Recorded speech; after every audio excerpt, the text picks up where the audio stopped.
What's going on, everyone? Welcome to Season Gaming Bitcast, episode 365. It is another wintry Sunday here in the Midwest, joined by our usual cast of characters post the Game Awards 2025 this week, which is obviously going to be our big topic. But we are here. We are back. The guys are ready to roll. Hogue has put away the weaponry, but he is back and ready to go. He was threatening us before the show, just so you're both, everyone's aware. It's ridiculous. Don't talk about Expedition 33 in front of me. All right, AI, that's the photo you need to use. Yeah. How we doing? I'm good. I'm excited. Yeah. What side's warm right now? Is one side warm? Cold? How are you feeling? You're bringing in all this pre-show stuff. It doesn't make any sense to anybody. Yeah, I'm okay. I'm ready to talk about video games. Definitely. All right. Mr. Ty Guy, you feeling all right? You were actually here before the show started this week. That was cool. That's true. Look, man, I got a busy life. Lots of stuff going on. You wouldn't understand. No, I certainly wouldn't. Yeah. I'm good, man. I'm feeling good. I'm feeling focused and alert. Okay. Mm-hmm. Nice. That's right. Yeah, I'm taking my vitamin B12. I don't know. Well, good morning, good afternoon, everyone. It's obviously this week is going to be the primary focus. It's going to be the Game Awards and kind of all the reveals and announcements. I've got a few other things to touch on as well. Of course, before we jump into all of that, we got to catch up with the community. So let's do that. We had things flying in very early this morning. So, oh my goodness. We got the legend Vintage Willow gifting 5 SG memberships like nearly an hour before we even went live. So thank you for that, Willow. That's amazing as always. Certainly appreciate it. And I'll talk a little more about some charity stuff we're going to do for Extra Life next week as well, which this will contribute to. So thank you for that. Alex is in the house. Let's kick it off, Travis. Oh, okay. I think I'm going to help out here with some punctuation. All hail the king, the first of its name, Expedition 33. Alex, if you can't even use its full name, how am I supposed to give respect on this? E33. Maybe he's just the 33rd of his line of ease. Yeah, that's right. Yeah, I'd have to do the math or the arithmetic properly, but I think Expedition 33 is the 68th of its name. Oh yeah, that's true. Yeah. Look, like the big, obviously big winner. I think that's not really a surprise, but it is not a surprise. Yeah, biggest surprise of the night was did you guys see the purely voted by popular one, the Player's Choice or whatever? Yes, was like, give me the gotchas, give me all the gotchas. It was some mobile game, and then I immediately was like, okay, how have I not heard more about this game? And then I went and saw that there was a big bot fight online, people AI just creating fake emails and voting, and that the one with the best bot creating scam won. And I was like, oh cool, so they need to fix that next year. That's a pretty funny one. I mean, that's been going on at the Game Awards. They need to fix that, is maybe the motto of the event. But I did think it was pretty strong from what I saw this year. Now, I said last week, I didn't watch this live. Maybe it's just stronger if you're not looking directly at it. Like you don't look straight at the sun. I don't know. But yes, I checked in after my work event for about 45 minutes to an hour. Would have been the third hour of the show. And was immediately greeted with just the worst Street Fighter movie, cast presentation. And I remembered immediately why I didn't want to watch this thing. I stuck through another couple of commercials and trailers, and that was great. But then I said, I'm going to bed. Went to bed, read the articles the next morning, looked at all the trailers that I thought looked interesting from the descriptions in those articles, and said, that was much better than sitting there for 4.5 hours. Yeah. I mean, I think you logged on probably at the low point of the show, but I actually didn't think it was that bad. I was expecting it to be 4 or 5 hours like last time. It was shorter. I felt like there was less like people just staying on stage, like talking a little like listlessly, just like not really have anything to say or show. They still did the thing that I absolutely hate, which is like bundle all of the award give outs. Yeah. It's like yes, rapid during fire my drop awards. During my drop in, I did see Expedition 33 win Best RPG, and I was like, all right, it's going to be that kind of night. Fine. Yeah. We'll talk about it, of course. Yeah, I think the weird thing, obviously Alex is joking. We've talked in our channels about this whole debate everyone has, right? But I think what became really weird, which his comment kind of calls to, is it became like an us versus them mentality with this game.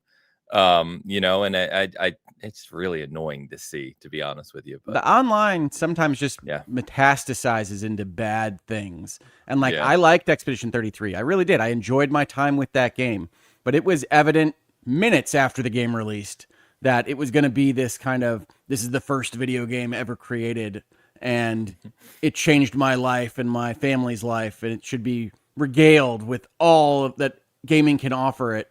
And it's like, no, it's not really that. So I wind up getting online and saying, here are some of the issues I have with it. A lot of people have issues with me because of that. That's totally deserved. That's what the conversation is supposed to be about.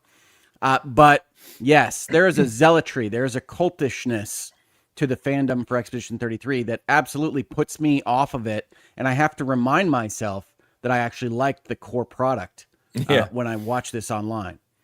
Yeah, it's funny. Well, all right, Alex. Go ahead, Travis.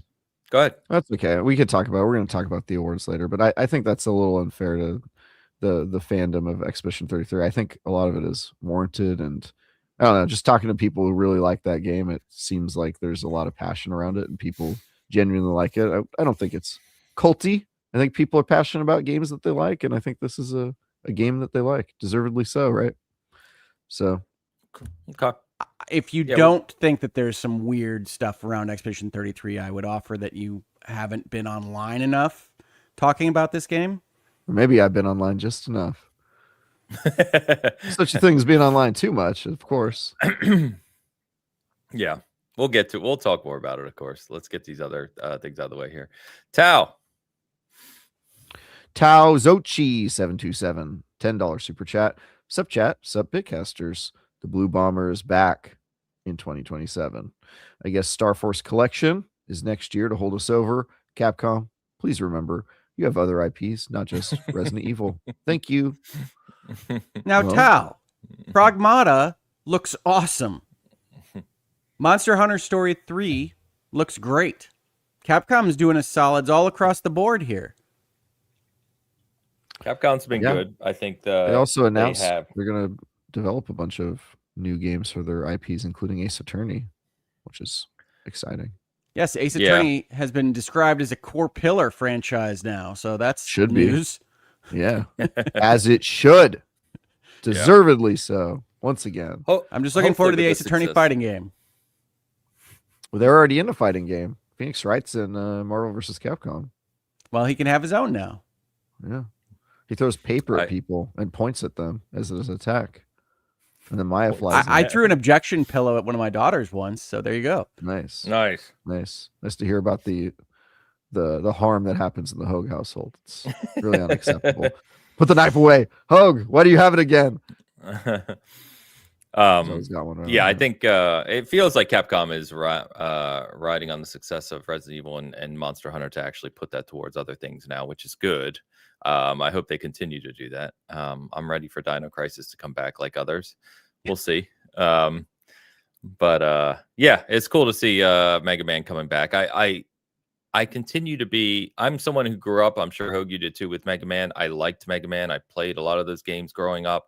I continue to be a little bewildered by the obsession with Mega Man. But that's just me. I don't hold those games to that high a degree as others. But the community feedback on Mega Man returning is wild. So obviously seem to be in the minority. No, I think it's good that Mega Man's coming back. There's no question. I think the reason it is so highly thought of is that nobody really picked up the Mega Man Gauntlet. Like, it looked for a while like Shovel Knight was going to do that, right? Shovel Knight is a Mega Man formula game. And then, as we saw from the articles that we talked about a couple weeks ago, Yacht Club just didn't go that direction, didn't really take Shovel Knight to that place. So there hasn't really been anyone that's just doing this kind of 2D platforming with the dynamic bosses and picking up skills and powers that Mega Man specializes in. So I'm excited for its release as well. I hope it's great. Yeah, for sure. Tal says Capcom puts so much into Resident Evil, which is why he says that. And yeah, I mean, they do, right? Like Resident Evil is their giant pillar, but I think they kind of have to, right? It's their biggest IP. It makes an absurd amount of money. You don't think Monster Hunter is their biggest IP now? I feel like it's overall IP? No, I think Resident Evil's bigger IP overall.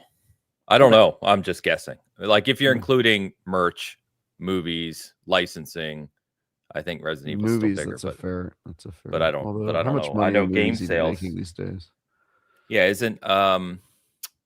wasn't Monster Hunter? Oh, I forget all the Monster Hunters. The last one, World. Isn't World like one of their best-selling games of all time too? Yeah. World was. I think Wild took a step back, right? Yeah, from what I've seen. Although the new update for Wild just came out. I don't know. I'm not a big Monster Hunter player, but I don't know if that's rejuvenated the fan base or anything. See. But regardless, Tal, thank you for the support in the super chat. He also follows up with this. Snow, and more snow. We need a white Christmas. Agree to disagree. Awesome. I'm not about Christmas or snow here. We are not going to get rid of our snows here in Southeast Michigan probably until April. So it'll be a white Christmas here. That's normal for you guys. Yeah. Tal, thank you as always, my friend. And we got I'll let you say that, Travis. Dr. Eldon Tyrell Rosen 926 $5 super chat. Looking forward to Ace Combat 8. Just got Ace Combat 7 and it's great. It is great. That's actually on my list of things that I was most excited about coming out of the Game Awards, Dr. Eldon Tyrell Rosen 926. I am really excited about the return of Ace Combat. I think they do some of the best soap opera military stories in video games. They always remind me of Star Wars, Ace Combat 7 especially. So I'm really excited about playing this one. I was not expecting an announcement for the Ace Combat series, so that's always cool to see. Nice. I know that's a big franchise. It's got a big community behind it, so good stuff. Make good games. Appreciate that today. Yeah, thank you for the super chat. All right. Of course, we've got Tide's picks as well, which, here we are. I'm sure I look fantastic. Let's see that jawline. Oh, boy. Is this supposed to be us baking? I would presume so. I'm not sure why. I'm sure Tide will tell us. Because you, Ains, it looks like you discovered something horrible on your computer. The way you're sat Yeah, there. I don't know who put that there. Yeah, you opened a portal to the Lovecraftian horrors. Wait, we have to figure out the prompt mechanism here. The prompt is sad. We're sad. Scared. Baking. We're scared about what we're baking. We're saddened by the baking. Ains looks like he's horrified by what he created. Hogue looks like he's praying to God to stop what's happening to him. And I just look like I got fired as a line chef, which is really a line cook. Very different emotions, but all negative. I think we can agree. Tide's in the chat saying it was in honor of the cook-off to come. So it's essentially the AI thinks it's not going to be a successful cook-off. That's interesting. Well, so my face is genuine then. There you go. Yeah. I like that the photo of the kitchen looks like, I don't know, it's very Clover Pit. It's like a tool shop. It's like baking pit. I think it's supposed to be a kitchen though. But it now hang on. I know. Yeah. Hang on. Baking pit. We need to trademark this. This is our idea. That could totally work. Yeah, that totally could. I mean, really anything in a pit. Like, do you think the floor opens, Hogue, if you fail? Yeah, of course. There's an oven down there. Yeah. Oh, yeah. You fall into a little fire. You fall into the next guy's baking pit. That's right. So we're doing Bake X Pit. Well, it's Ball X Pit. Clover Pit is just Clover Pit. Yeah, Clover Pit. Yeah, I was thinking Bake X Pit. You could kind of play it that way. Bit Pit. That also could work. That's an interesting, also very Demon Barber of Fleet Street, huh? Yeah, it's the next one. Yeah. I like it. Baking Pit. Let's do it, Hogue. Start a studio. Baking Pit Studios. Todd, thank you very much. No, you don't name the studio after your product. Why not? It's like you've never talked to a corporate lawyer. Let's live a little. Live a little, Hogue. Go all in on Baking Pit. Honestly, Baking Pit is also a great name for a development studio, to be honest. Baking Pit. Yeah. Yeah, it kind of works. It works. There's some bakers, right? Isn't there the something bakers? Is a game bakers. Game bakers. Yeah, there you go. What are they baking? Games. Could have guessed that one. All right.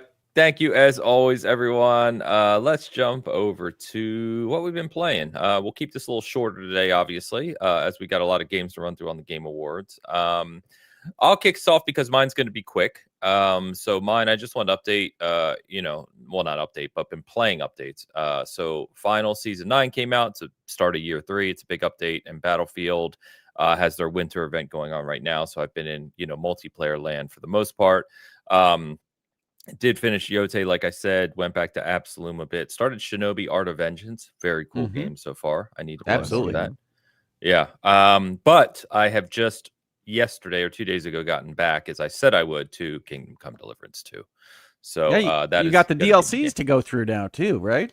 Yeah, I gotta finish the main story and do the DLCs, and that's going to be my game through the holiday to 100% or close to 100% because I'm fully back in. I'm fully vested. It took me about 2 hours to figure out the controls and what the hell I was doing in that world. And I had quests that were like, those quests in those games go on for a while, as some of them. So like I had some quests where I'd done like 8 steps. You're on and I was on step 9, and I'm like, oh shit, what decision do I make here? I forget what I was doing. So I sorted that out. I think I'm in a good place now. And man, I'm worried just about getting back into that game. I'm worried I'm gonna forget how the combat worked because I remember that I fought a dog and got hurt, so that's worrying.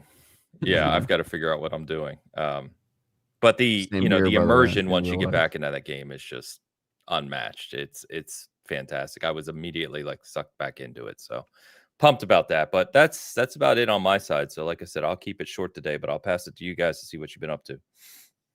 Yeah. I've been playing a lot of Destiny. I'm gonna write the review for that today. So that'll be my Destiny allotment for the year. Still enjoying it?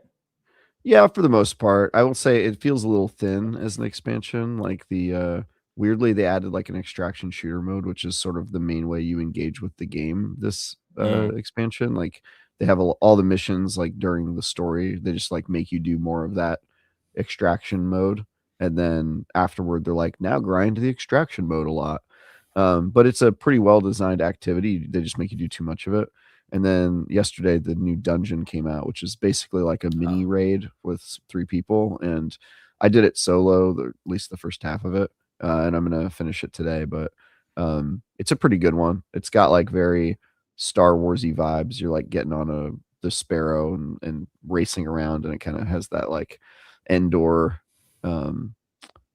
bike feel to it, which is pretty interesting. So yeah, it has some interesting ideas. But yeah, I'm gonna finish that up today. I've also started Expedition 33 again. I just started over because I was like, yeah, I want to experience it all at once. So I'm doing that. What else have I been playing? A little bit of Tarkov. They got their winter event going on. And then what else? Yeah, I'm just catching up on games. Like this is my last review for the year. Destiny 2 Renegades will be my 25th review for 2025. How appropriate. Next year I gotta get 26. Gotta get up there. After today, with the Destiny review wrapped, I'm basically just gonna be like full sprint mode for the next 2 weeks to just finish every game I am behind on, which I'm very excited about. So, you have an interesting definition of the holidays, but I respect it. Yeah, I mean, I don't have a family, so that's what I do, baby. Just playing games, hanging out, being productive, hopefully.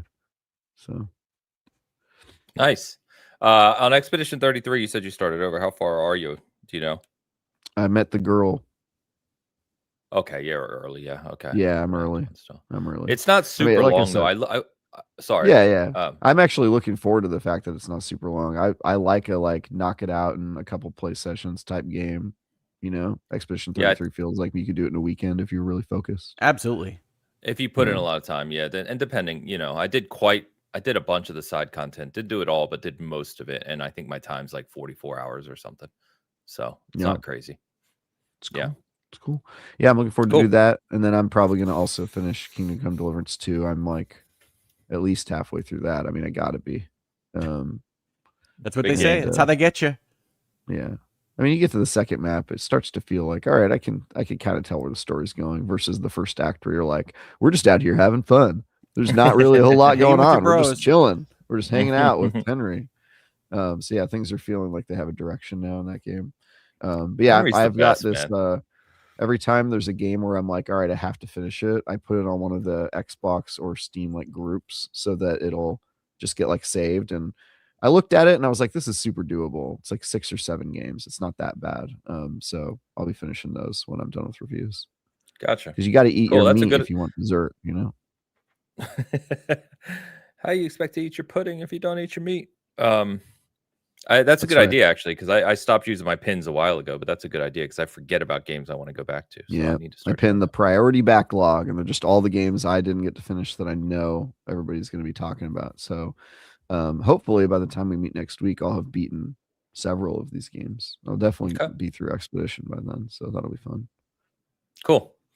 It's funny you mentioned Henry because I was chatting with some friends last night about KCD2, and Henry starting KCD1 is kind of this goofy, obviously blacksmith's son, kind of a pretty traditional story. If I recall. Yeah. But I don't know. I just love him as a character because you can kind of relate to him in ways you usually can't with some protagonists. And it's quite funny. And he's really well voice acted and everything. Because he's a knucklehead, a ne'er-do-well. Yeah, he's kind of is it his lack of formal education that makes you find him I appreciate relatable? All of that. Yeah.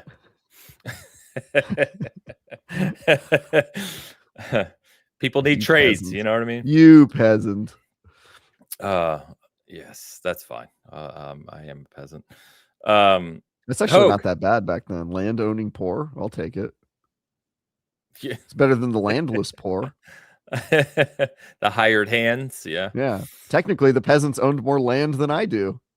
So I'm actually doing significantly worse than a peasant. You cretin. Yeah. Those peasants had their own farms and shit. I ain't got that. It's pretty bad out here. Hogue, what you been up to? Well, I'm debating whether to correct Travis on his understanding of the feudal system, but I'm going to let that slide. I have been playing Octopath Traveler 0 and Metroid Prime 4, as we talked about, which are still excellent, and I'm enjoying the crap out of them. To that pile, I also added getting back into Kingdom Come Deliverance 2, as I remembered how much I liked it. And I am hitting the DLCs at this point in time, which are stupid big, honestly. Ton of stuff to do. Are they really? Yeah, I mean, they're not like the game, but they're big for DLCs. So I've been enjoying those. And then, of course, the big news for me this week was that the Pallies are back. So people know how much time I put into Diablo 4.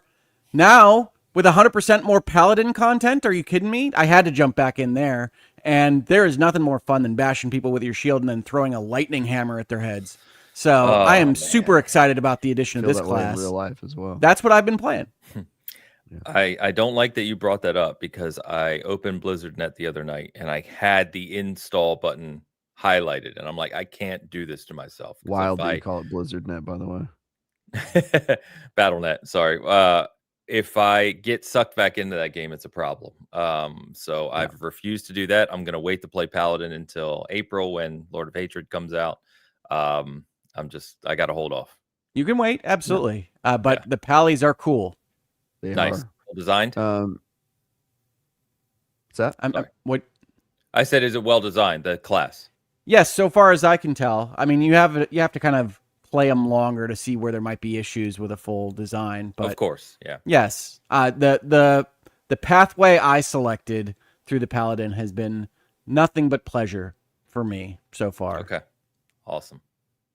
I've been waiting for that class since launch. So yeah. Yeah, a lot of people have, which I feel like is why they put it out ahead of the expansion, because they're like, we don't want this to suck all the air out of the room with the expansion. Yeah, I actually have a little bit of news about Diablo 4, which, as you guys know, I'm sort of the ARPG guy at IGN right now, and you've told us that. Yeah, Diablo 4 is a game I'm gonna have a lot more to say about. Got some coverage on it. I interviewed the dev team, specifically the narrative team, recently. That I'm probably gonna have some content to put out for that. So yeah, there's should be a lot of news to come from that, and I know a lot I'm not allowed to talk about, so I will trickle that out as I'm allowed. But I'm very excited about that expansion, is what I'll say.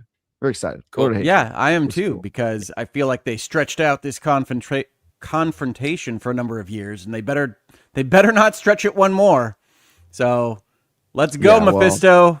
Last one's called Vessel of Hatred. This one's called Lord of Hatred. So it seems a little difficult to avoid. Yeah, it seems hard to get out of it. But yeah.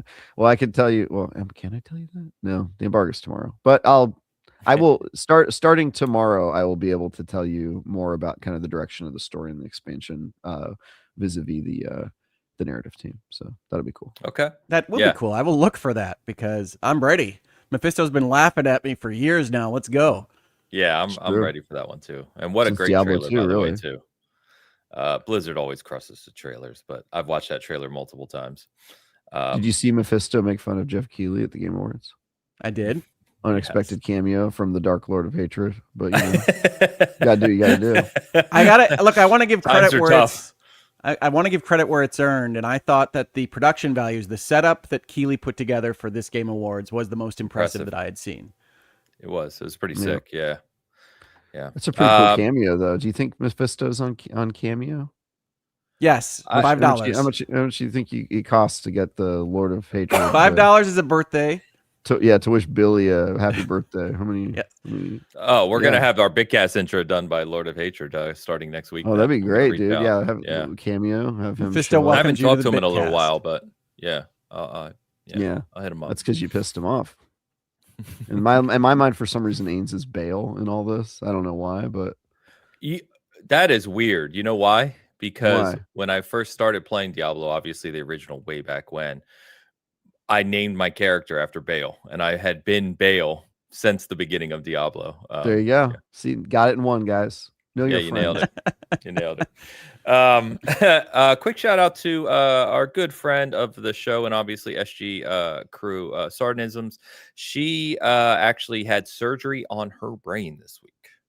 So obviously was a time of great stress, anxiety, all the things you go through going into something like that. It's gone very well, thankfully.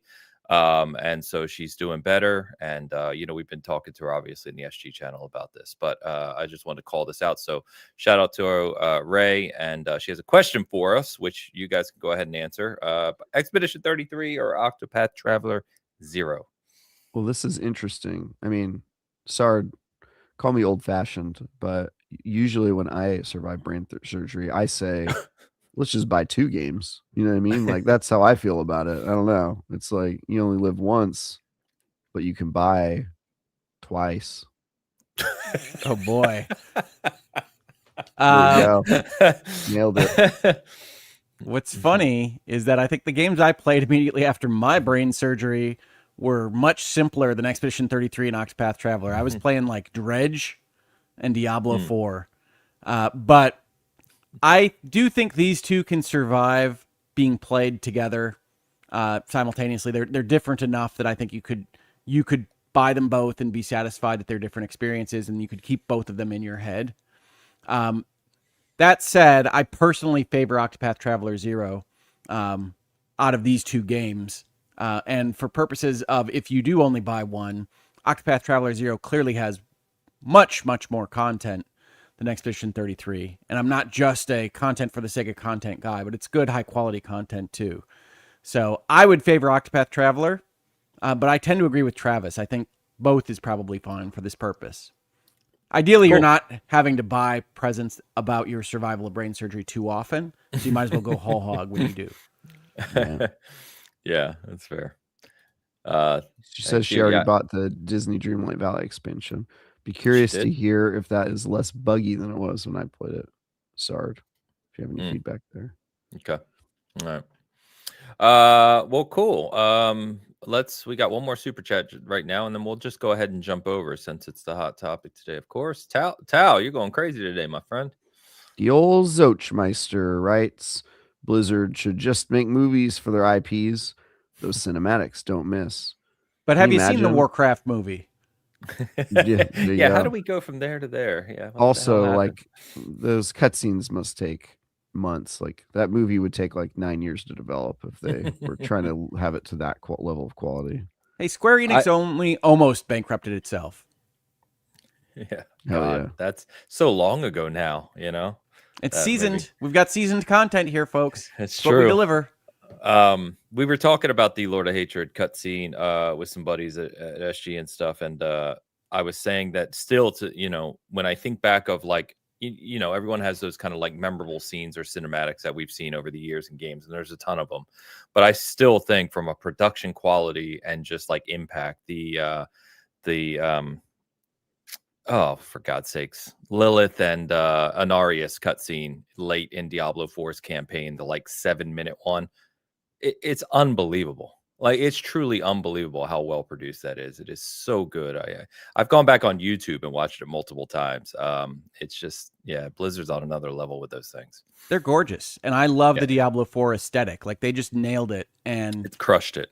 It works with what they're already rendering. So it's just a fantastic combination of these things. Now, I have to say, I think I probably preferred the Vessel of Hatred intro teaser that was trailer, fantastic too. More than this one so far. But I will definitely watch this one again. I love their work. Have you seen, I'm sure you've seen it, but have you gone back and watched it? The initial cinematic to introduce Diablo 4, the 3 will come. That's a good one. That's in the game. You can the watch one that before the titles. Like, I keep trying to get them to play it again. I don't know how to make Diablo 4 let me see that again. But you can watch on Diablo's YouTube channel. But Diablo watch that like start a new character times. No, it doesn't play for a new character. It does play for like a brand new install of Diablo 4. Interesting. It's insane. I feel like that cutscene wouldn't stop playing when I was playing the game earlier, but they might have tweaked it at some point because the new character now is just it's just you on the horse in the snow and then the Harbinger. It might have been when we reviewed it, Travis, because it played a lot. I remember it did. I remember that. Yeah, but you could always that one. I mean, they got all the cutscenes there. Yeah. Blizzard's just a completely different. Look, we get quick responsiveness. Sard's bought them both. Hell yeah, dude! Look at that. Look at that. Right. Making sound financial decisions based on our expert financial advice. It isn't our money to spend. I haven't played Octopath Traveler 0, but between Hogue and kind of obviously the critical reception, I mean, between that and Expedition, seem like both great games. So can't really go wrong. So good. All right. Let's get into the Game Awards then. So I guess we'll start with just the high level, and we kind of touched on this already, but just at the top, obviously, Hogue, you didn't watch the whole thing. I was actually at the airport picking up my mom for the holidays, so I was kind of trying to watch on my phone and listen, so I didn't sit and watch the whole thing either. But what do you guys think of kind of the overall show? Travis, I'm going to start with you since you seem to watch it, and you seem to kind of already commented a little bit on this. Yeah, I mean, I put aside 5 hours because last year it was 5 hours, and my wife and I were absolutely horrified. So I had like all the stuff I was going to do. I was like, I've got my laundry, got to fold that. So that'll buy me a little 40 minutes right there. Good times. That's some cautious laundry. 40 minutes. I mean, guys, have you seen the way I dress? It's fantastic, and the results speak for themselves, right? You gotta look sharp. You gotta get off the ironing board, okay? All right. I do iron. Anyway, ironing's you gotta iron. Can you imagine if I didn't iron, what I would look like? Rumplebee over here? Hell no, dude. I think people know my deal is a ball cap and the one sweater for going on video. I thought you said bald cap. Just sits by my camera. I was like, "That's your deal, bald cap." This is a bald cap. Yeah, I actually have long flowing hair under this. That's good. Yeah. You guys ever worn a bald cap? I don't need maybe in a show. Yeah, I wore one I was Vin Diesel once. I was, got to get my Dominic Toretto outfit. Had the big cross on. It was pretty cool. I'm a cool dude, is what I'm telling you. I'm picturing you at your side. Yeah, dude. Imagine it. Imagine me as Vin Diesel. Business casual Vin Diesel. That sounds like a Halloween episode. Pretty good. I can break out. I don't think I have the bald cap anymore, but I still do have the cross. All right, Bitcast community, hold us accountable. Next Halloween, we have to do a Halloween show where the three of us dress up. Yeah, hold us accountable. As Fast and Furious characters exclusively. Okay, I didn't say all that. Let's not comment down. Anyway, I had all these things like Destiny grinding. Had my little mini portable Xbox pulled out in front of the TV, so I could do that during all the numerous commercial breaks. And I will say, it was surprising that how little I had to engage with those things. There were definitely low points. There were a lot of commercial breaks and that sort of thing, but it did feel a little more focused this year. It was also, I think, only like 2.5 hours or 3 hours. It was like, considering I thought it was going to be 5, it ended up being like significantly shorter, which I was grateful for, to be done with the Game Awards by like 8 o'clock. Last year it was at least 10 o'clock my time. Like, it was so long. Last year definitely felt very long. Yes. Yeah. That said, I do think that there were fewer announcements that I was like super stoked on than previous years. Like, for me, the Game Awards aren't really about announcements, so part of me was like,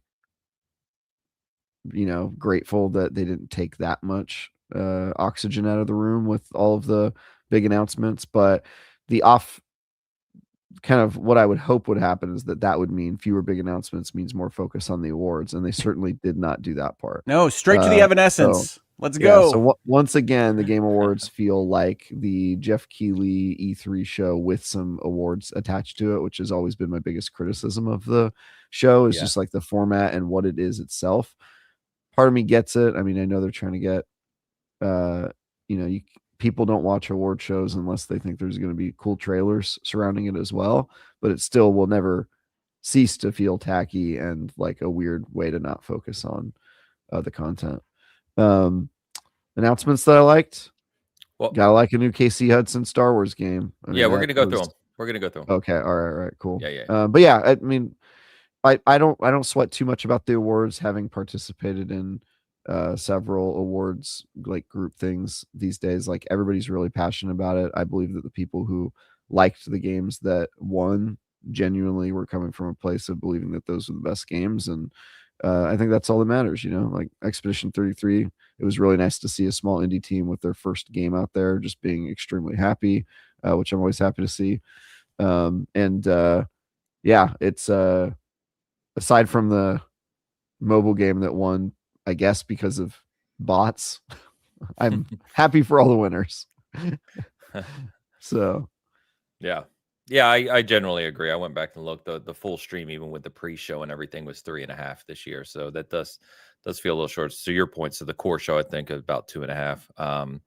I liked quite a few of the announcements, which we'll get to, of course. The show, I agree with pretty much everything you said. There's still too many commercials. There's still less of a focus on celebrating devs and more on announcements. I agree with you. It's more like an E3 show. We've talked about that before. At this point, I don't think that's changing. It's obviously what draws the viewers. It's obviously what draws the money. So I don't think that's going to change anytime soon. The Expedition 33 cleaning up, we already said ahead of time. Everyone kind of knew that was going to happen, so that didn't surprise me either. I do think some of it is ridiculous, as we've talked about before, but so be it. I think generally the entire gaming community needs to put less weight on the decisions that are made at the Game Awards as if it's something, official per se, which it's not. So other than that, I like a bunch of the announcements, which maybe some of these resonate more with me than you guys, but we'll talk through those shortly. Yeah, no, I'm happy to talk about the announcements. And yeah, it's possible that I rolled in at the worst part of the awards because I literally did turn it on. I got the Street Fighter trailer. I got an Evanescence performance. I got Miss Piggy and Rolf singing songs. And it's like, that's fine. I didn't mind any of it. Like I said, the production values of this year I thought were tremendous. I did get to see Mephisto arrive and be coordinated with the lights and the fog and everything. And I thought that was great. That is showmanship, and that's what Jeff brings to the table. But yeah, it was not super enticing to stay for longer and watch the 1 minute long, we're going to announce all these awards in what amounts to the commercial break kickers between Evanescence performances. So yeah, I don't like the format. I don't really like the genre picks. I think it should be more focused on the creation of video games and not like RPG and action adventure and these various things that don't mean anything anyway. But I'm obviously happy that we're past the Spike TV version of the Game Awards and the Joel McHale shows up and shits on everything version of the awards. So I think this is better, but it's still not for me. And I agree with what you said earlier in that you shouldn't give any import really to any award show. Like the last season of Game of Thrones won the Emmy for best show. You know, I think there's all sorts of award shows that just don't do a great job of actually evaluating the art in front of them. One, because it's hard. Two, because it's subjective. Three, because that's not really the goal, right? These are back padding type things. In this particular case for video games, it's really patting Jeff Keighley's back and not even necessarily the people that make the games. But that said, I think it's great that there is a time that we all get to celebrate this awesome industry. I do wish people online would take it less seriously. Yeah, all fair. Yeah, so let's run down. We'll run down the reveals. Obviously, we're not going to go every single game. I did pick most of them, and I tried to give a little context in our notes here. So I'll start with this one. I just thought was funny. So there's a game that was in the pre-show called The Free Shepherd, where you play a herding dog, basically. That looks cool. Yeah, and people have already affectionately named it Dog Stranding. So I think that's what they should rename it. Go with it. Roll with it. Nice. You know. What was it actually called? Sheep something? The Free Shepherd. Free Shepherd. There you go. I got close. Looks kind of curious, but looks cool. So we'll see. First major game that kind of talked about is Pragmata. So Pragmata, a new trailer for that. They also announced the demo's out now. I have not played it. I don't know if either of you have touched it yet, but no, the demo's only on computer, so I haven't turned it on. But I am super excited about this game. Okay, all right. Yeah, Eric at SG played it. He was telling us that really likes it so far. He said it feels really good to play. It's really sharp. He says it could be quite linear, so maybe it's more narrative focused. So we'll see. But they also announced it's coming to Switch 2 as well, which is cool. It looks straight out of like the Capcom messes with stuff of the 360 era, right? Like it could be Lost Planet. So I'm excited about them trying those more experimental action games. For sure. Yeah. I can't remember Alex and Ray I did Summer Game Fest with. Either Alex or Ray played this at Summer Game Fest too and actually liked their time with it. I can't remember who it was, but yeah, it's shaping up to be good. And Capcom's been kind of hitting for the most part, hitting pretty solid for this past several years. So we'll see. That child needs a haircut. That's my feedback from that trailer. I love the RE engine, but like it does do some strange things with faces and hair. Yeah. One that I don't know if you guys are interested in, but I saw a few people joking about this one is Bradley the Badger. Let's go. Yes, Badger game is on my list. Nice. Okay. I was excited too. I didn't know if you guys would be because you know me, 3D platformer, goofy stuff going on in it. You can kind of manipulate the world around you to do other things. I thought, and it has a sense of humor, presumably. So it looked cool to me. I'm excited about this one. Yeah, that looked really, really freaking cool. That trailer is awesome, guys. If you haven't seen it, Ains is underselling it. It is a 3D platformer, but it's like a parody mashup exploration of the current state of modern video gaming. So check out that trailer. It looks really cool to me.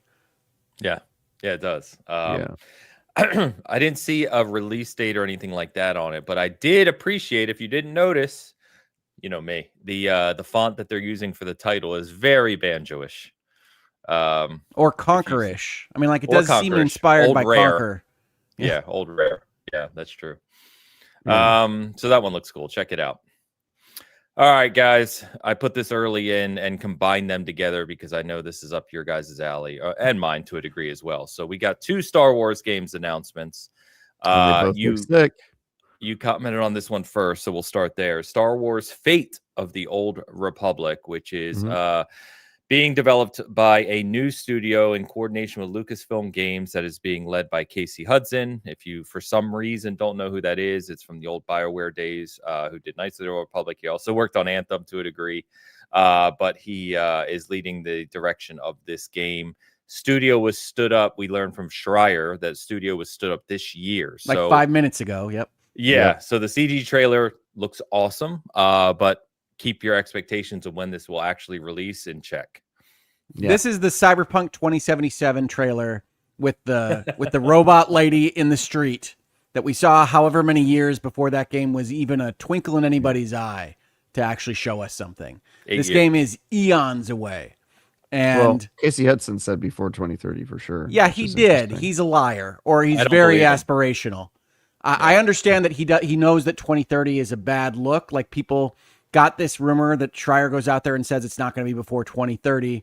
And he says, no, it's going to be before then. But if you actually think about the timeline of this, it's either tiny and not a Knights of the Old Republic successor, which doesn't seem like a smart thing to do from what they've announced, or like late 2029 is about as good as you could hope for this thing. Yeah, agree. So I don't know about you, Travis, but what Hogue said, we were talking on the SG channel about this, and I was like, there's no way this game releases before 2030. And some of the SG staff were like, no, it will. And I'm like, I don't see how. To Hogue's point, I don't see how. If you're starting a AAA game that's on multi-platform basically at the end of 2025, 2026, you're saying you're going to build that in less than 4 years in modern development suites to make an Old Republic game. I agree exactly, Hogue. There's no way in hell. I'm enthusiastic about this project. Casey Hudson, you probably undersold a little bit. He was the creative mind behind Knights and big parts of Mass Effect. Mass Effect, yeah. Like, he's the guy. Big one. Yeah. Yes. I do think, I don't know. I'll give him benefit of the doubt. I think he said before 2030. He didn't say a lot before 2030, so I could see 2029 being the That's still year. 4 years. I mean, you are hustling and nothing went wrong to hit end of 29. Yeah. I could see a delay being like, actually, after 2030, that tweet probably won't age well. But I mean, give him benefit of the doubt. Right tool set, fresh studio. I'm giving him benefit of the doubt. We're just talking about time. We're assuming it's AAA. I don't know that it is. We'll see. Well, that's the thing, right? This is the successor to the Old Republic. You really can't mess with this so much and actually still release it. So if it comes in at double or single A, then they're just going to bin it. Then it doesn't come out at all. Like, you can't just kill the vibes of your most successful Star Wars video game franchise. Yeah, I think. Sorry, go ahead, Travis. I was just gonna say, I don't think you kill the vibes by making it a smaller project. I don't think Knights of the Old Republic games are really that long, especially by today's standards. So if they're going for something that is trying to be an approximation of that, plus if it uses, like they said, it's probably going to be turn-based or whatever, I could see them making it like a Expedition 33 length type game, something around that. Do you know how long Expedition 33 was being worked on? By 30 people, by the way. By 30 people. I mean, we don't know how big this team is. There's just too many unknowns. We'll see. Yeah. I think it was Steve at SG said that the original Mass Effect was made in like 3.5 years or something. I'm like, yeah, that's 2006, first of all. It's 20 years ago. It was on one platform. I'll remind everyone that game came out for the 360 at launch. That's it. Yep. It didn't even come to PC to the following year. And it's not modern game development, as we know. We talk about seemingly every week about how long games take to make in the modern sense. We've heard it from developers all the time. Anyway, it doesn't matter. We'll see. Yeah, if we're still doing Bitcast, we'll see. It's fine to be aspirational. It is. I understand why he came out and said that sounds like too far. And what did he also say? I'm not getting any younger. It's like, I know. I understand that you want this to be out as much as anybody else does. But I really think realistically you are looking at a 3 in the 10 spot of that release date. Agree. Yeah, we'll see. I mean, trust me, like everyone else, seeing a new Old Republic game led by Casey Hudson, I'm pumped about. Like, bring it on. Yeah. Go get it. It also might be the thing that canonizes the Old Republic. Like the Old Republic is canon in Star Wars, but none of the actual events are, because we keep almost getting an Old Republic thing, and then the Old Republic thing gets like canceled or doesn't come out. And so this would be like the first thing aside from the Acolyte that is like Acolyte's actually Acolyte's High Republic. Yeah. So this would be literally the first thing Old Republic that we have like any hard canonization on, which is just interesting from a Star Wars fan perspective. I'm not going to be able to fully nerd out with you here on this, Travis, but are there not any Marvel comics that touch on Old Republic? There are many things that touch on the Old Republic and say, like, talk about the Jedi Civil War and the existence of Revan and like stuff like that. Like that has been recanonized by a lot of the authors that made the original content, but there's nothing in canon that plays in that era specifically. Okay. They reference it, but like the Knights of the Old Republic is no longer canon until that remake exists or doesn't. Like that would recanonize a lot of it. Or remake. Yeah, that poor remake. And then the other one was actually, it was a High Republic thing, I guess, the Eclipse one, but that also hasn't come out. So like basically all of the projects that would have like given us more details are currently no longer canon or just haven't reached the light of day. And so if this comes out, it would presumably be the first thing that does that, unless the Knights of the Old Republic remake is actually still happening and farther along than we think, which is not the impression I'm getting. No, I don't. That's a train wreck. Yeah. Apparently it's still happening. I keep seeing reports that are like, nope, it's still happening, even though there's lots that's a Sony backed project, right? Marks. I think so. I think it was supposed to be PS5. Yeah. Well, that was the other funny thing I was going to mention is we're talking about this game in this time frame. PS6 and the next Xbox will be out presumably by the time this launches. So, and they'll be releasing mid-development. So it's another one of those weird ones, which, you know, they have to try and figure out how that's going to be too. So anyway, best of luck to them.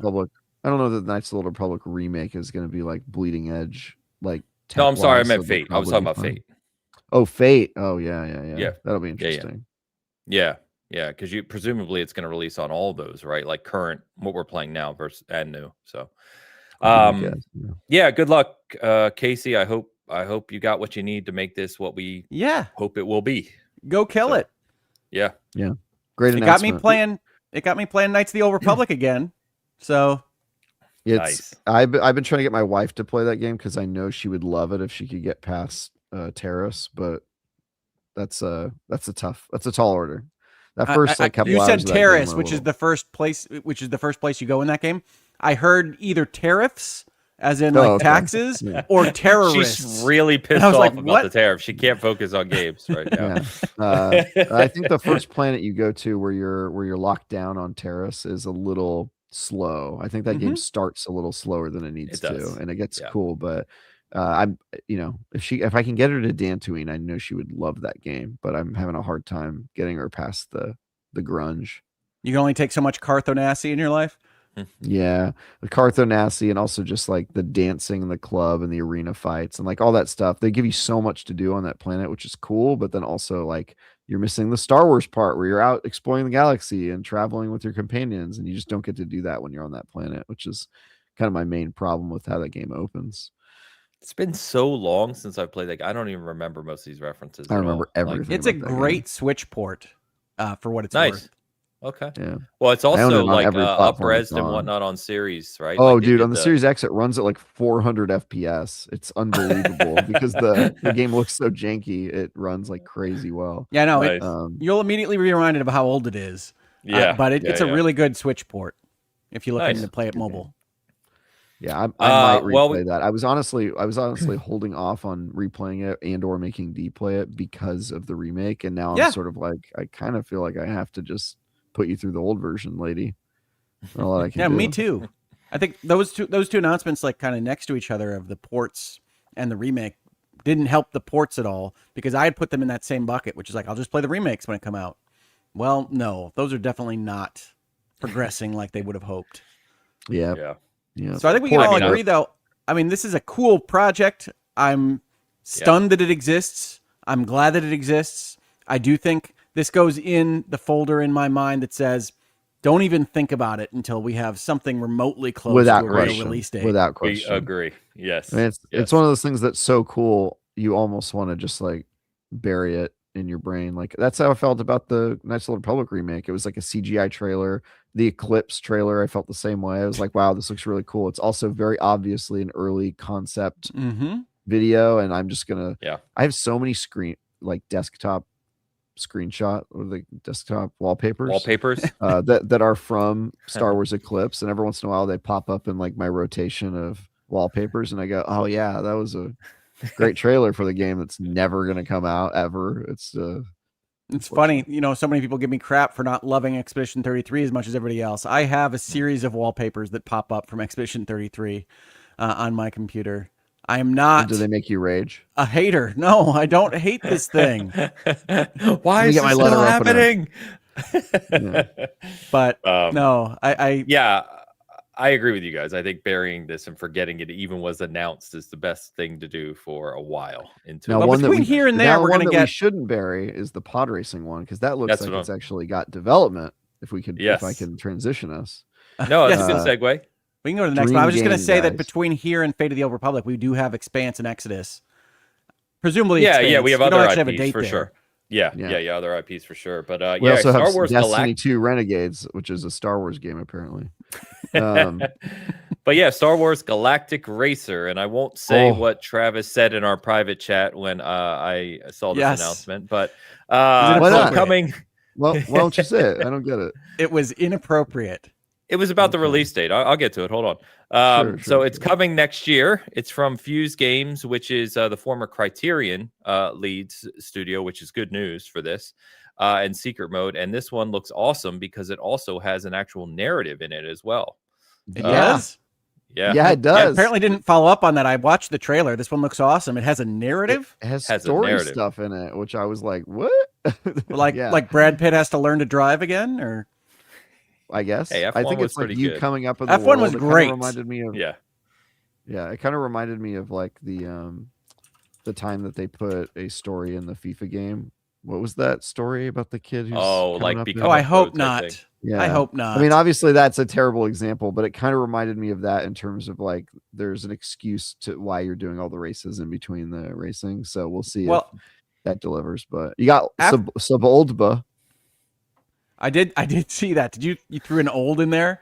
Suboldba. Yeah, I tried it out. What do you think, Hoke? What do you think of my? I think we need to workshop it a little bit, but I like I like the direction. Yeah. So here you go. I'll read this to you. So this is directly from StarWars.com. So at the heart of it all is Shade, a lone racer with the dream of glory and revenge. I never heard of that before. For Shade, the League isn't just a race; it's a shot at reclaiming destiny. But standing in Shade's way is Kestar, a ruthless rival who has his own power-hungry plans for the League. As the League rises, so does the rivalry that could define it. Shade must forge alliances, outpace rivals, survive long enough to become an elite racing pilot. So you'll race across multiple Star Wars planets.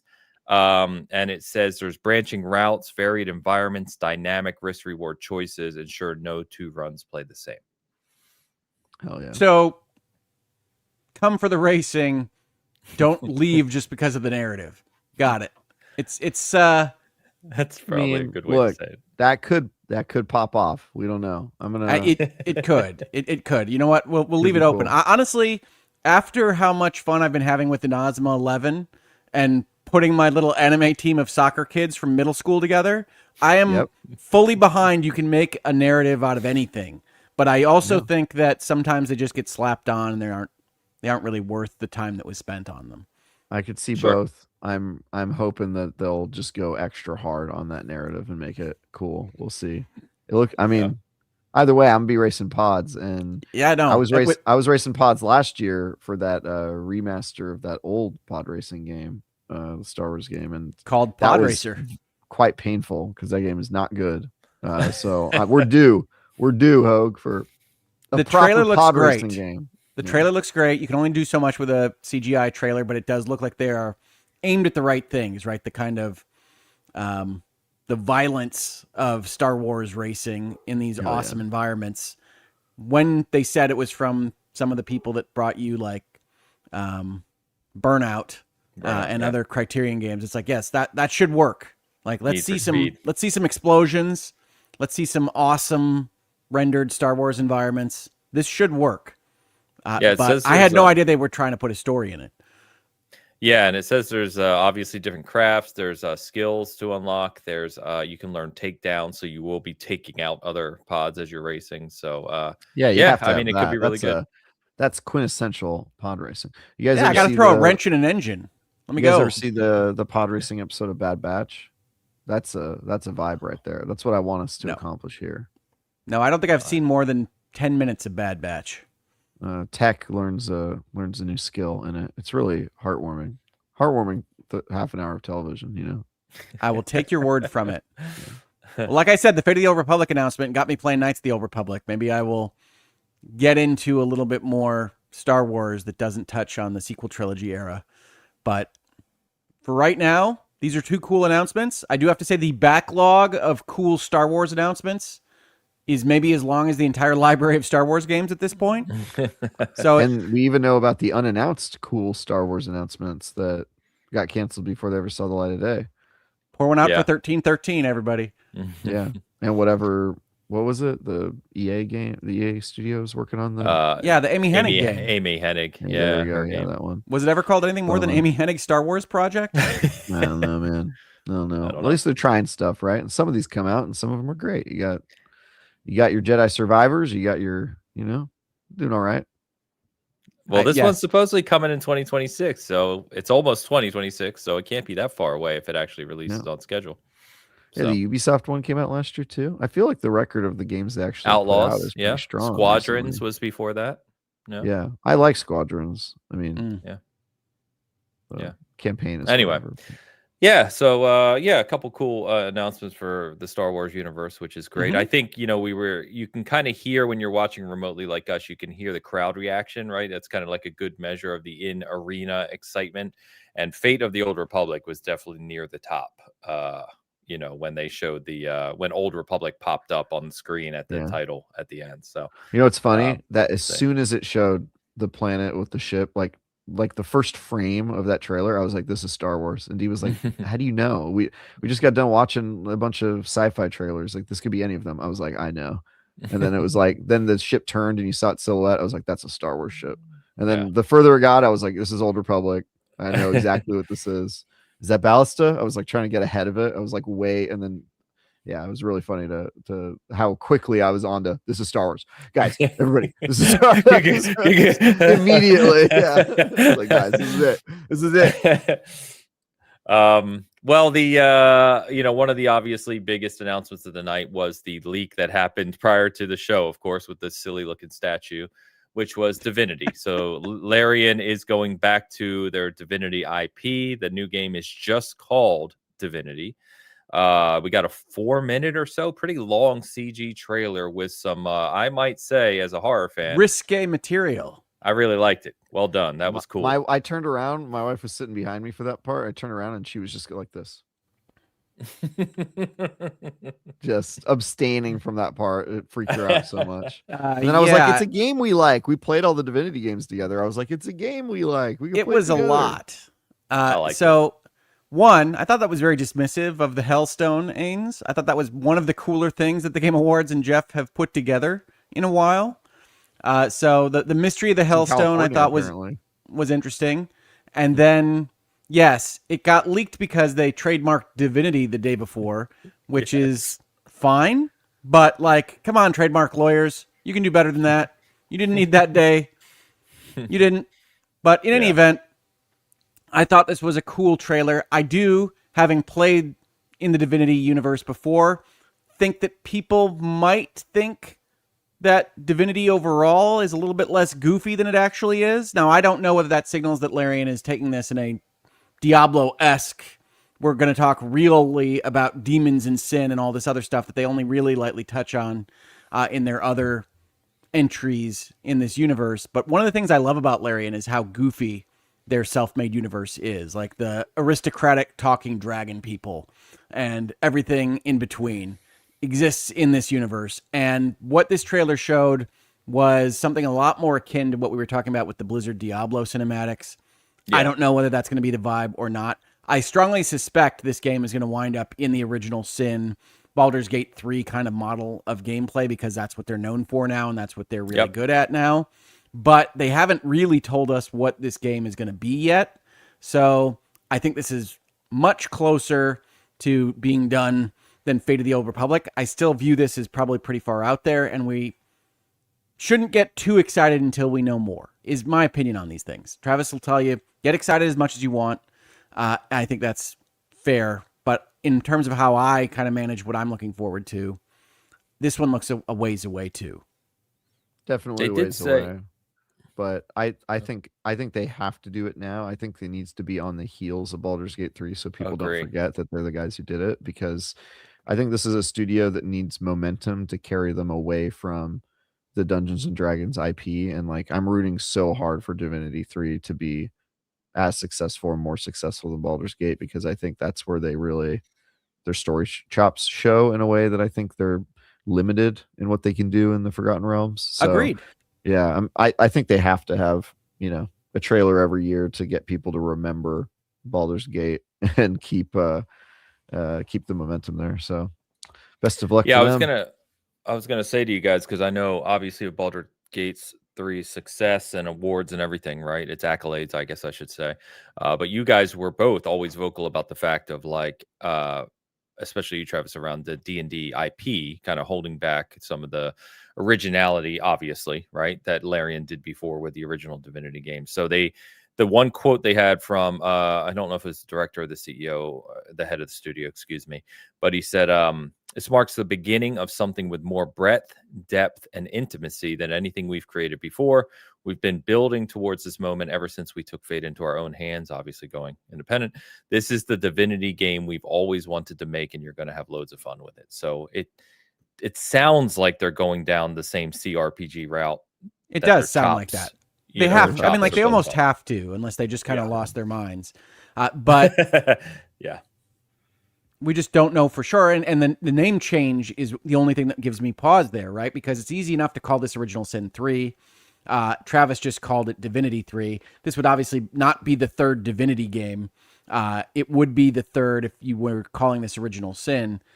So the fact that they are moving the name does give me one moment of pause, but I do feel like this is ultimately going to play and feel like Original Sin 3, because that's what Baldur's Gate 3 was, and that's really what people would expect from the studio. Yeah, agree. And it's the same thing. I honestly didn't realize it wasn't called Divinity 3. I thought they were dropping Divinity. I thought they were dropping Original Sin and just calling it Divinity 3. I was like, okay, makes sense. No, because you got Divine Divinity. You've got what? Is Dragon Commander? Does that have a divinity in it? It's in the Divinity world. Divinity Original Sin is a pretty bad name.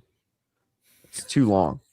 That's my review of that title. To be fair, games are not awesome at naming themselves. Often. They really aren't. But if you have an opportunity to chop off a couple words, call your name something catchy. Octopath Traveler 0 means precisely nothing. Metroid Prime 4 Beyond is a crazy name. That's just it's not good. It's just a smattering of words. Really is. Sometimes you just got to throw a bunch of marketing words into a smoothie and see what you get, That's the strat. So I think the rebranding is probably more just to streamline, maybe, and also make people feel like they're not playing the third game in the series. They don't have to play a bunch of old ones. Yeah, jump in. The 3 in Baldur's Gate is useful because a lot of people have really good memories of Baldur's Gate, and I think the 3 in Divinity Original Sin is hurtful. So I see the strategy. Yeah, and shout out to Lucius. What's up, man? Good to see you here. He calls out too, which is certainly true. So the Divinity as a series goes back longer than I think most people realize. Goes back over 20 years, and the original Divinity games were more Diablo aimed. Yeah, they were more. You want to talk about bad titles? Divine Divinity. You kidding me, bro? But then they went beyond Divinity, so they got past it, Hoke. It's fine. Yeah. But so I guess it's going to be interesting, especially given the trailer. To your point, Hoke, do they stick with the CRPG, which it feels like building on BG3? They should because of its success, or do they go back to more ARPG and kind of build on just the success of the studio? I don't know. I gotta believe it's a CRPG again. I gotta believe it's the original Sin type of game. I would think so. I don't see how you ignore, again, to Travis's point, I don't see how you ignore the success of Baldur's Gate 3 and build on that. See, and I wanted to look this up because I didn't know whether they used the name, but Dragon Commander, which is a game I really like from them, which is really strange of a game, but I recommend checking it out if you're at all interested in this universe, is called Divinity Dragon Commander. Which, again, you're just hurling words at the wall, right? Like, those don't all go together. But it's called Divinity Dragon Commander. Sorry, I was typing a comment. Yeah, they just Maybe they just like to have the word divinity in everything they make. Who knows? Yeah, it's going to be Burger Chef Divinity. Whatever, Larry. And you guys are good at making games. I don't care what you call it. Divinity Baking Pit. We nailed it. There you go. Oh yeah. But yeah, I mean, great to see. So we'll obviously learn more about that in time, without a doubt. So we'll see how that shapes up. Yeah, no, that's a fun one to file away as it's being made. It's cool that there's a new Divinity game. It's cool that Larian is still making things that are cool. And that'll be filed away till we're within a 6-month window of when I think it actually releases. Even, you might recall, Baldur's Gate 3 was in early access. That's what I was going to say. I think that this might take a similar path, which means like if you really want more Baldur's Gate 3, you might be able to get your hands on it earlier. That'd be my guess. Like an Act 1, but then be ready to wait for 4 years. Yeah. Though they've been very vocal about the early access period being critical to the success they saw with Baldur's Gate 3. Oh, yeah, no, it helped them out. And they are really good at community communication. They are one of the best studios in gaming at working a community. So I do like that. When this gets closer and they've got more to talk about, they do the fireside chats. They are great at it. Yep, agreed. So one of the other ones that I think really interested me from the show is Ontos. I didn't see this one. So it is from Frictional Games that created Soma. I love Soma. It's being published by Kepler, and it had almost a BioShocky vibe to it if you check out the trailer. Not saying the game's like that, but it starts that way, and then you get more of the Soma-ish aspect where it starts to go a little more crazy. So this one looks really cool. Holy crap, they called it a spiritual successor to Soma. Soma is maybe my favorite horror game of all time. Yeah, you need to watch the trailer. Ontos. Yeah. Looks cool. Hyped for this one. Soma is one, shamefully, I didn't finish, and I've been meaning to go back to for so good years now, and I just haven't. I still need to. But this one looks great, so we'll see what's happening. All right, I'm getting off the show. I'm going to watch this trailer.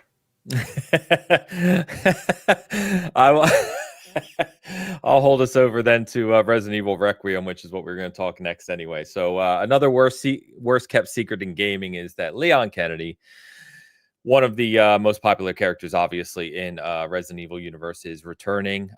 You know what's funny about this one, Travis, if you didn't see, is everyone kind of knew and assumed Leon was going to be in this, but it leaked again, and it leaked because of the PlayStation Store. They put this up for wish list, and it had the key art with Leon, obviously older Leon, in it. So but some good new information here, and I went on to Resident Evil, so I got the PR stuff to check it out. So essentially what they've said is they're going the dual protagonist route again, just like Resident Evil 2 and some of the other entries where you play in 2 different stories, but uniquely in this one between Grace Ashcroft and Leon.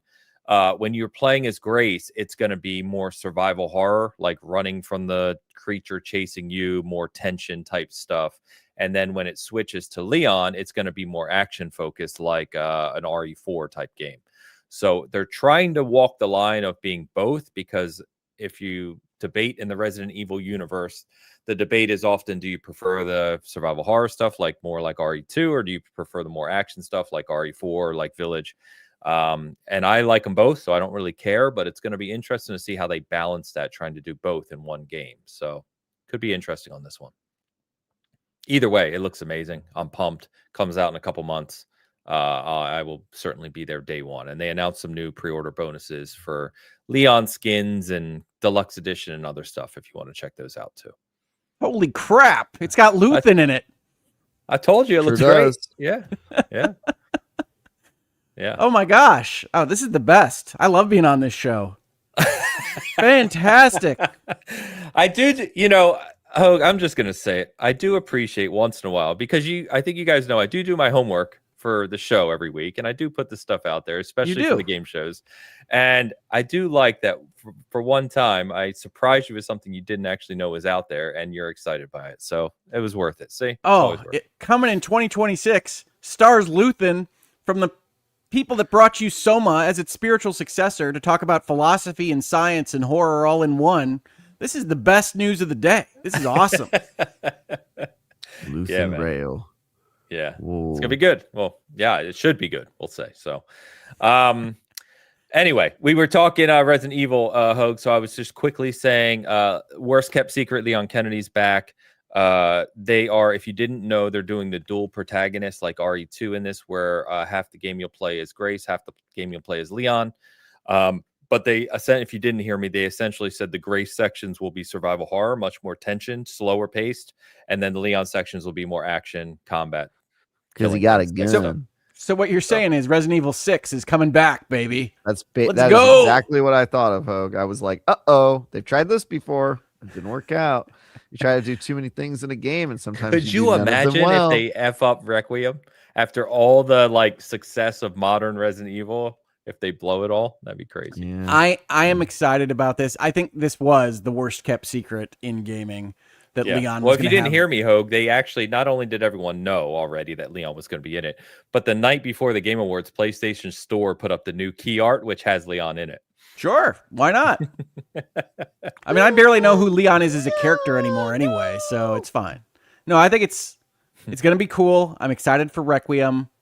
I don't, as I think you guys know, I don't love this most recent Resident Evil trilogy, the Winters folks running around doing things, but hopefully this is a good finale for it.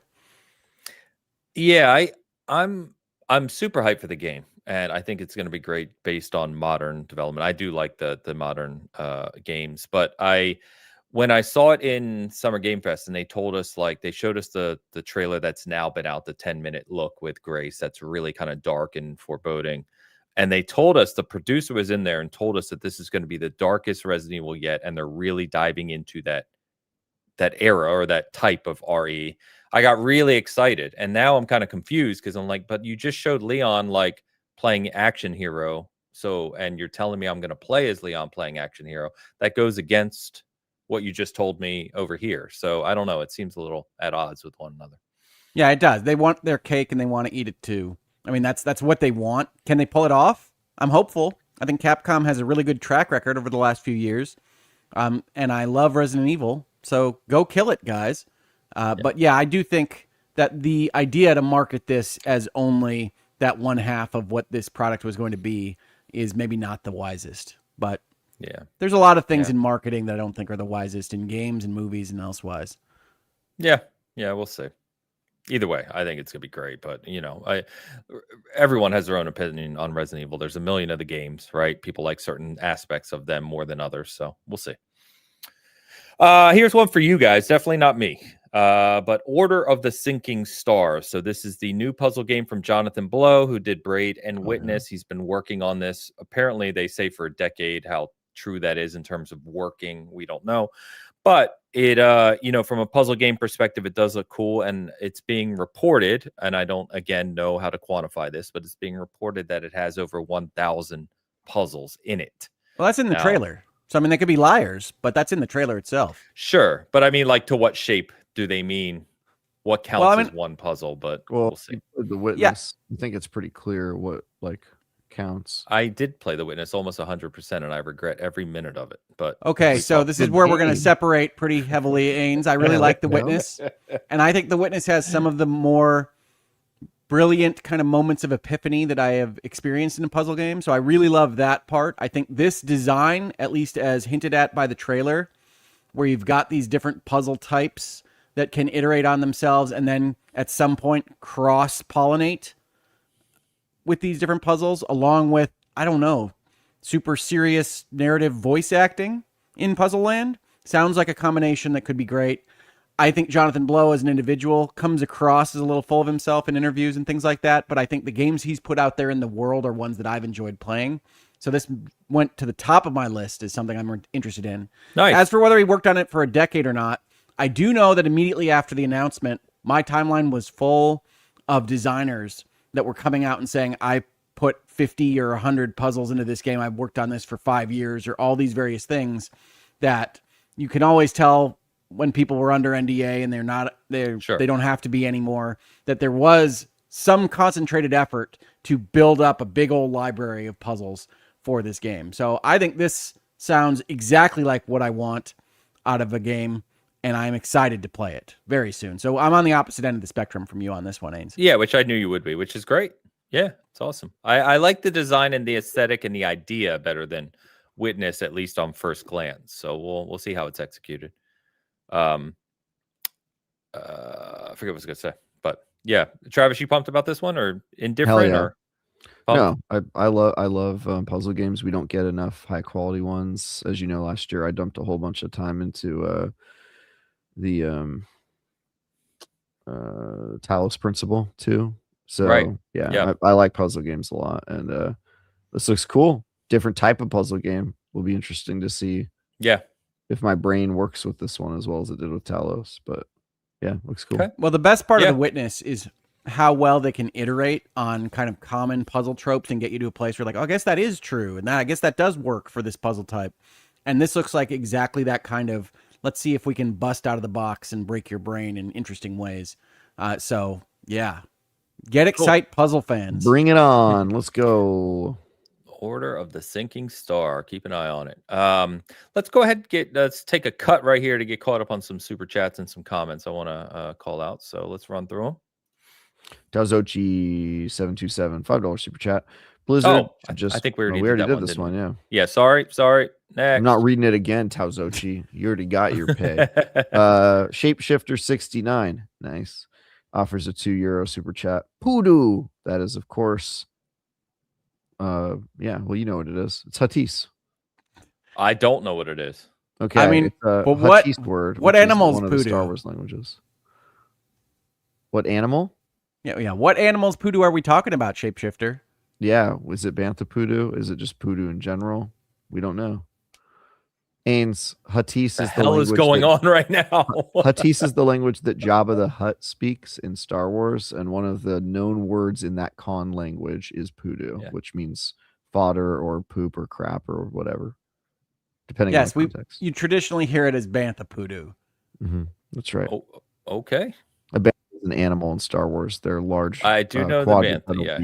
They're like Snuggleuplicus. Yeah. Okay. Gotcha. All right. I'm glad you guys are here because I would have been like Poodoo. All right. Moving on.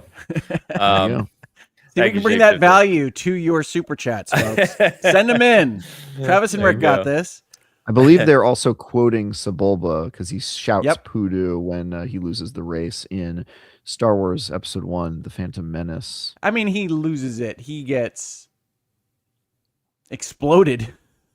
Well, he doesn't explode. He slides like a sled across the sand, and then he goes Poodoo, and then that's the end of the race. I do know that scene. Yes, iconic scene. And we're gonna have using that word too back. Much. So hopefully we'll hear Sebulba say Poodoo and harken back to his days as a youth. I'd like to think that old Sebulba is the actual rival that Ains was mentioning in that little description of the narrative. It's not. For the benefit of everyone, I'm going to go ahead and move us on. I think it'll be like Rocky, where he's like the old, you got to be the champ now, that sort of thing. I hope it's like that. Was actually a pretty good, that was pretty good voice right there. Yeah. I love Rocky. Thank you, Shapeshifter. Machine 88, member for 14 months. Salute to everyone. Salute my friend. Show respect to your. Sorry, I was going to say one of our regulars. He also has a super chat. Machine 88, $5 super chat. Which announcements are worse?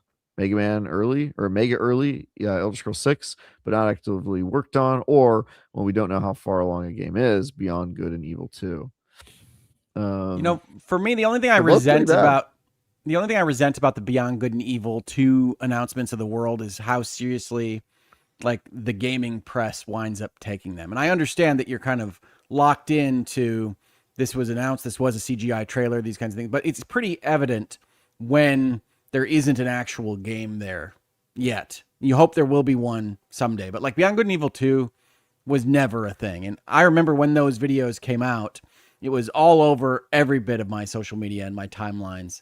And it's like, guys, it's a rendered space pig. I understand that these are cool CGIs, but that's not a game yet. And it seemed unlikely that it would be a game. And here we are entering 2026, and Beyond Good and Evil 2 is probably no closer to fruition than it was when those videos were made. Yep. ES6 is just as bad. I mean, we knew when they did that flyover, this came at a point when there was a lot of critical feedback around lack of follow-up to Skyrim.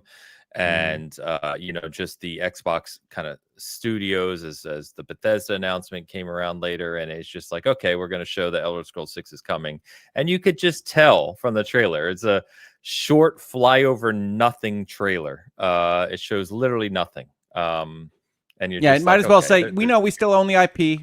We'll probably make another one. Yeah, it's just like there's nothing here. This is just, I don't even know why you would decide to do that. Well, it makes the no reason sense. they decided to do it is because they wanted to just confirm what everybody already assumed, which is that they're working on a sequel, and also technically but they weren't. that flyover shot is the announcement that it's taking place in Hammerfell, which is a region that hasn't received much love in the Elder Scrolls universe. So I get the idea but they there. weren't working on it.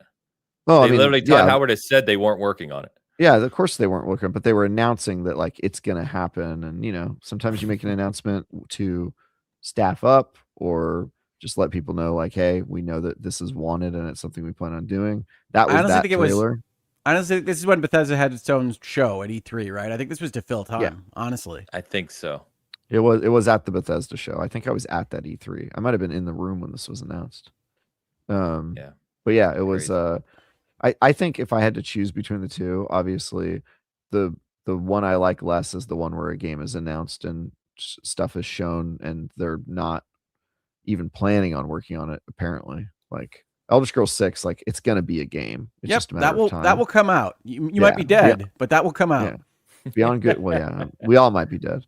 Beyond Good and Evil 2 is a game that I felt like was used as like a hype machine with like no intention of making the game. So I would say that one's worse. They're both pretty bad. Yeah, I think I tend to agree. I think the Beyond Good and Evil 2 seemed evident at the time, just reading what people were saying at Ubisoft and otherwise, that this is like an aspiration. We maybe want to make a Space Pig game someday. And it's like, no, this is not. No, that's worse than Elder Scrolls 6 is going to be a game. We know we're going to make it, but the actual conveyor belt of games puts it as not really starting active development until 2029 or something. Yeah. And that's even before getting into the details of like the creator of Beyond Good and Evil. He left the company a while ago. Like he's not even part of Ubisoft anymore. Yeah, no. Even at the moment, it looked like it was trying to hold the creator. It was trying to satiate him in some way. Yeah, and he went off like the deep end, didn't he? I think no. Ansel. His name's Ansel, right? Michael Ansel. I forget. There's some weird story with him after he left Ubisoft, but I forget what it is now. Anyway, did he go to a medieval times restaurant? No, nothing like that. No, I did a virtual legality on his departure. I know that. And did you? I'm sure you both heard, but like, it was like a few months ago, right? We passed the point where the Elder Scrolls 6 teaser from 2018 is now older than it was compared to Skyrim's release in 2011. So there's more time. The teaser trailer's older than. I like it. Yeah, there's more time between now and when that teaser was first shown than when Skyrim released and the teaser was shown. Yeah, over 7. Well, which Skyrim release? Because I got a Skyrim release this week for my beloved Switch 2. They're pumping you full of Skyrim. You can never have too many Skyrims. No kidding. Thank you, Machine. He also says, just to answer this question, he says, this one's supposed to be a direct sequel to RE7 and 8. Yes, right. It is. In timeline, it is. Well, so the character in content, it's Resident Evil 8. Yeah, it's the Winters trilogy. It's going to be the 3 Winters games. Yarp. Just to be clear, at the end of 8 DLC, they say this story is done. So Rose and Ethan are done. It literally says that from Capcom. I understand what it says, Ains. I'm telling you, the Winterses are in 9.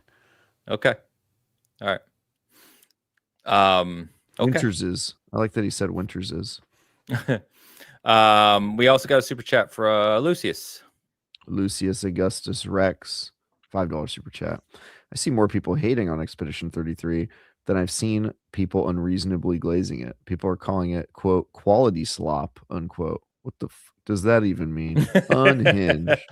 Yeah. I mean, that's stupid. Yes. I don't even know what is quality slop, actually. I'm interested to hear. I've never even heard of that. That's only the highest grade ingredients in your slop. It's farm sourced. open range. Like one of those bowl slop places, you know? I do not know. Slop? Bowl what slop in the is heck a genre. are you talking about? Bowl slop is a term used to describe a growing number of restaurants that just want you to eat out of a bowl. You know? I love food in bowls. Chipotle, I love Kava, and what have you. I love proteins on carbs. It's my favorite method like them. People calorie like delivery. It, obviously. People like it, but it's bowl slop, right? They want you to eat out of a bowl. But we can't just add slop to everything. What are we talking about here? It's food in a bowl. Yeah, so slop. But for the record, Qdoba is my bowl slop place, I guess. Okay, he's a Qdoba man. I am in the great coming Chipotle Qdoba wars. I am dressed in Qdoba regalia. What, Bibimbap? Any Bibimbap for you? Yeah, Bibimbap's good. Poke. I think it's all fits into a category, bowl slop, but it's a term used on the internet to describe this phenomenon where they just want you to eat out of a bowl, and I think it's useful. I hadn't heard that. So I hadn't. I haven't heard that either. But like every culture on Earth has a carb base with protein in a bowl. Yeah. There's also I went really deep into the terms for types of food. There's also something called wife chow, which is when your wife creates something out of all of the leftover ingredients in your refrigerator. It's fascinating, truly. Our culture is truly fascinating stuff. I again, we've talked a lot about this. I don't want to harp on it, Lucius, but I would say, especially on my time, there's definitely people who are overly praising. I guess you can't overly praise. They can praise it as much as they want. But I see a lot more glazing than I do hating it. And I think the hating it is all, both are unreasonable, right? Like, I think the hating's worse. But, you know, quality slop is a stupid phrase. We need to just move on from this. Some people love this game. I'm so confused. Yeah, I do love that.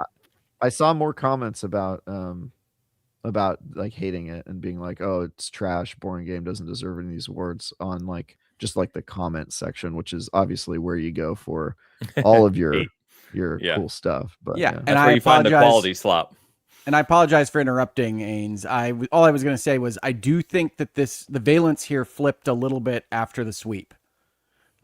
So I think when it won all those awards at the Keeleys, you do see more of the kind of pushback to nothing deserves to be the highest awarded game.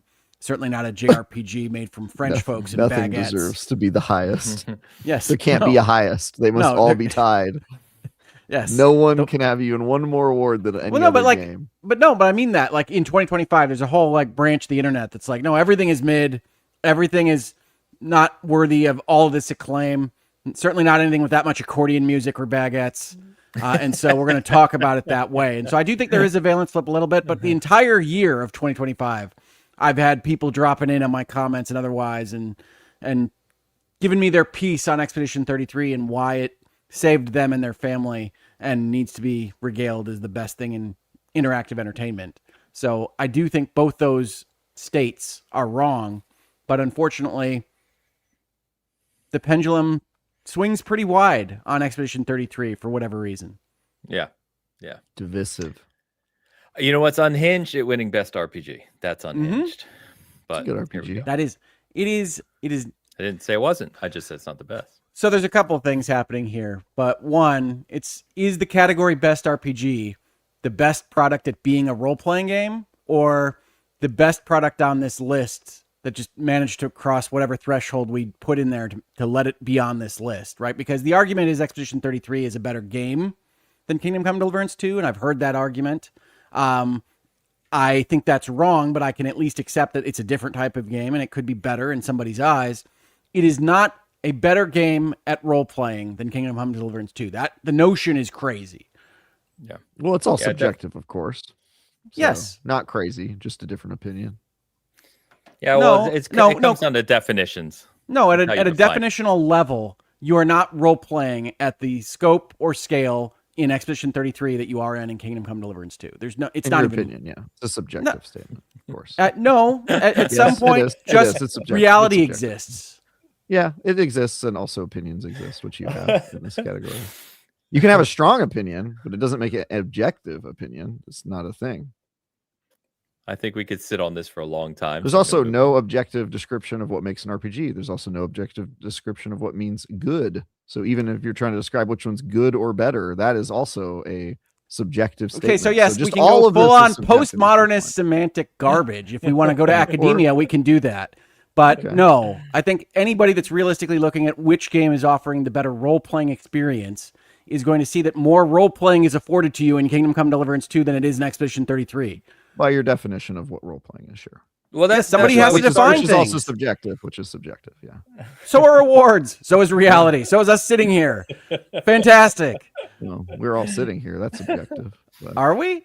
Are we even on this? Are we on this program right now? Are we talking? Are we conveying ideas to one another? Yeah, what is real? Is Morpheus sitting just off camera? It's possible.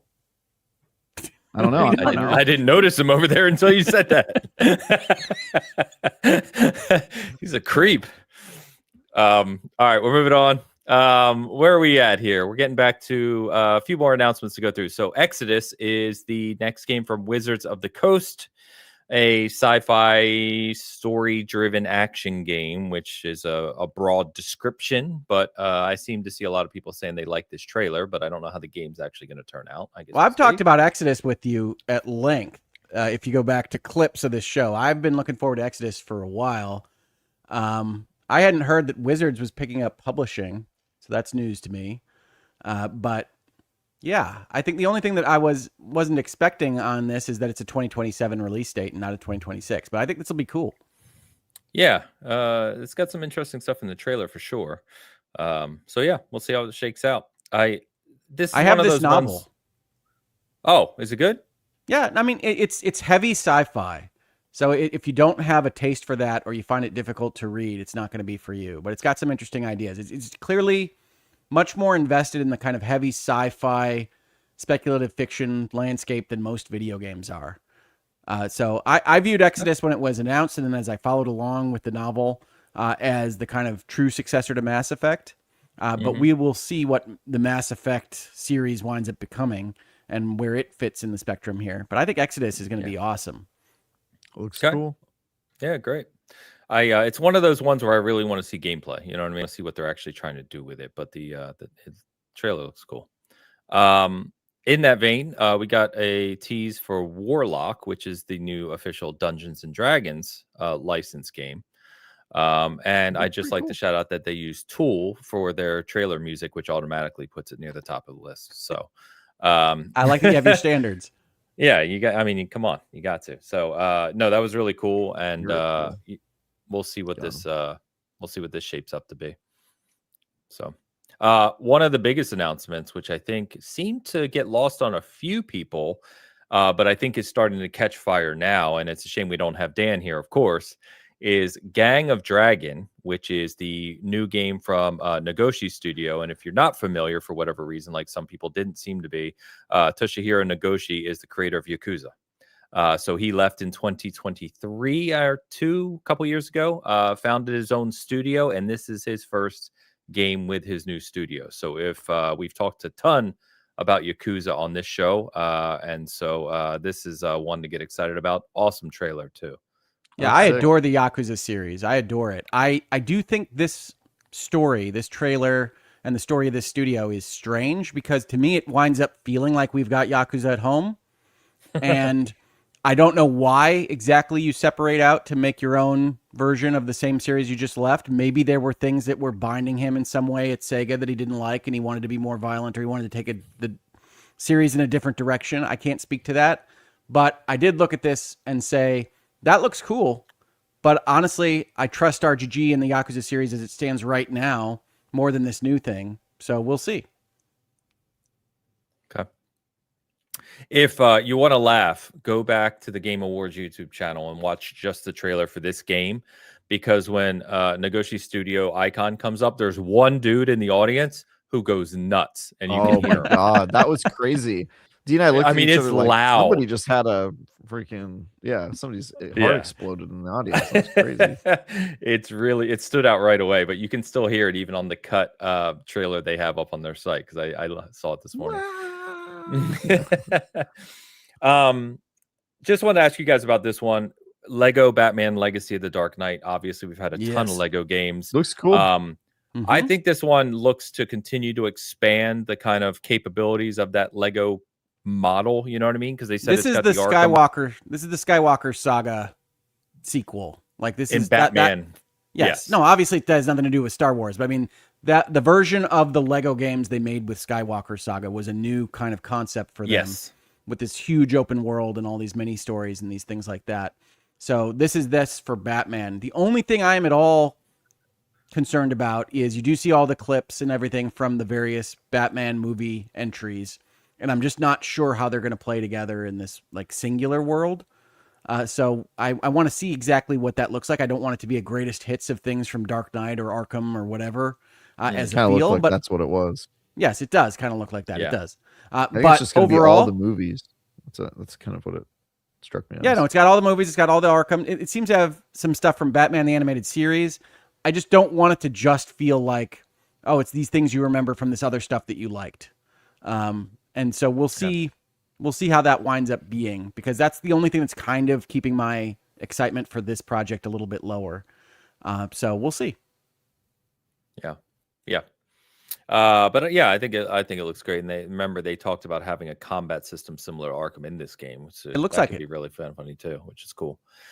Obviously, one of the other biggest announcements of the night was Tomb Raider. So we finally got to see what Crystal Dynamics, with the support of Amazon Gaming, have been working on. So there's 2 Tomb Raider games coming. Legacy of Atlantis is a reimagining, is what they're calling it, a reimagining of the original Tomb Raider that's coming next year in 2026, and then is to be followed by Catalyst, which is the new Tomb Raider they've been working on, which is going to come in 2027. I think so far these look great. I'm interested to see what a reimagining of the original looks like, but nice to see Tomb Raider kind of back at the forefront. I hope they deliver. Yeah, I am one who really loves the rebooted Tomb Raider. Me too. And Me too. I was excited to hear the references to the reboot trilogy in what turned out to be the Catalyst teaser, because that means that they're continuing on with that version of Lara. I think that's cool. I think that's probably also what motivates them to go back and reimagine the Atlantis adventure in the way that they are doing. I think all of that is going to work great. I thought the coloration and the wonder and awe vibes in that Legacy of Atlantis trailer are exactly what I remember and love so much about the Tomb Raider series. So I think this is great news all around. I don't have a great reaction to the huge Amazon logo. I just not because I hate anything about Amazon, but just I feel burned a little bit about getting invested in some of the stuff that they've worked on in the past. But I love Tomb Raider. These look great to me. Agree. Yeah, agree. So hopefully they shake out as well as I agree with you. The reboot series I really loved. So hopefully. We got a crazy trailer, which didn't even know what it was, and then it turned out to be Forest 3. Now, I haven't played these games. I know a few people who have. The reason I wanted to call this out is I believe, and I can go back and look, but Forest 3, out of all the trailers from the Game Awards, all the individual trailers that have shown, this is the most viewed one. So there is an audience for Forest that as an IP, but this one looks wild as hell. So I don't know really what the game shape is even going to take, but yeah, here it comes, I guess. Now, I have a question. I'm going to expose my ignorance here.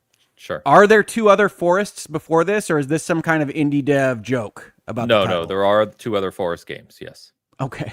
Because I couldn't tell. Because you're right. The trailer was crazy. And I was like, well, maybe you just name it 3. And that's part of the... You guys missed the first 2. So, no, I don't know anything about this series. It doesn't look like it's for me. But... yeah, it's surprising to me that it's the most watched, if that is in fact the case. I would have assumed it was I think Divinity might be. I just remember. But it's if you look, it's got nearly 500,000 views, which is way more than a lot of the games we've talked about. So there is an audience here. But I don't know much about the Forest games. I can't talk about them intelligently. So I've played a little bit of, I think, the first Forest game. Okay. They're cool. Wasn't it like a survival? Yeah, like a survival game, right? I want to say survival horror, but that has a different definition. So I'll say survival. Is it a survival crafter? Horror. Okay. Yeah. Yeah, it kind of is. Yeah, I'm interested in that one though. Looks cool. Yeah, it looks crazy. Forest and Sons of the Forest. Thank you.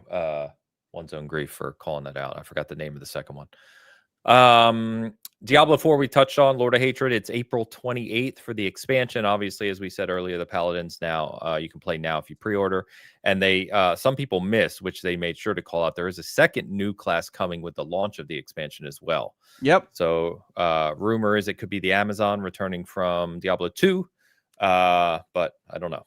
I will tell you that the front screen, like when you pre-order the expansion, which I had to do to get my Pally, obviously, says something about the darkness of Sanctuary being manifested in the new class. So I don't know what that means. I do. You know? Okay. Good, Travis. I sure do. Go ahead and say it. Could be anything. We don't want to get Travis fired. Don't we? No.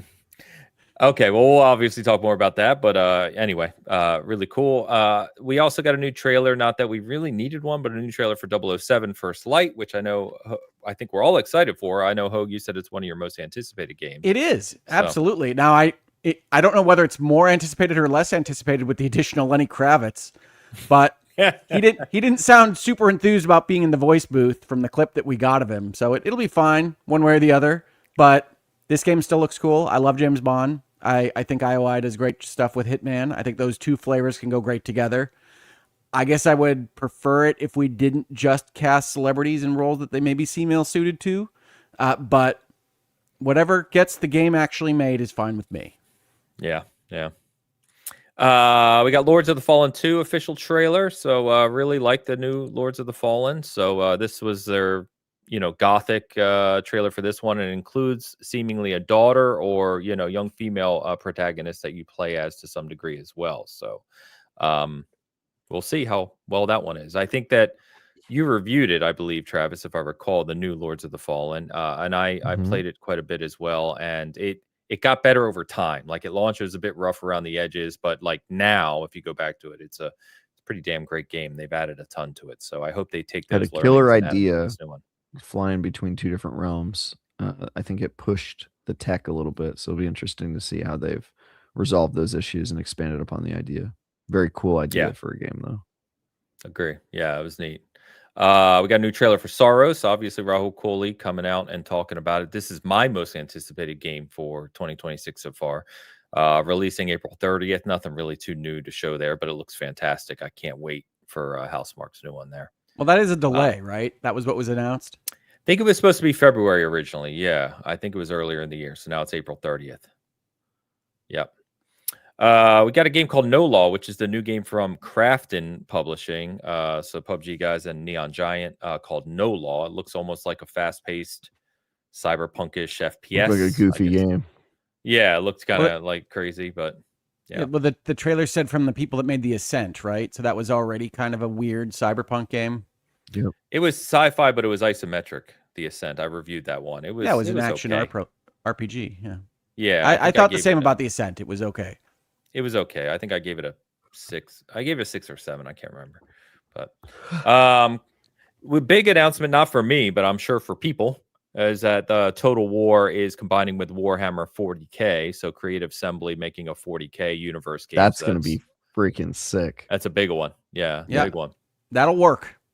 Yep. Yeah. I can't believe it didn't happen sooner, to be honest with you. I was just going to say, it's one of those you see and you're like, why hasn't that happened before? What the hell? Like, it's perfect. Yeah. It's perfect. Yeah. So cool. Obviously we mentioned earlier Ace Combat 8.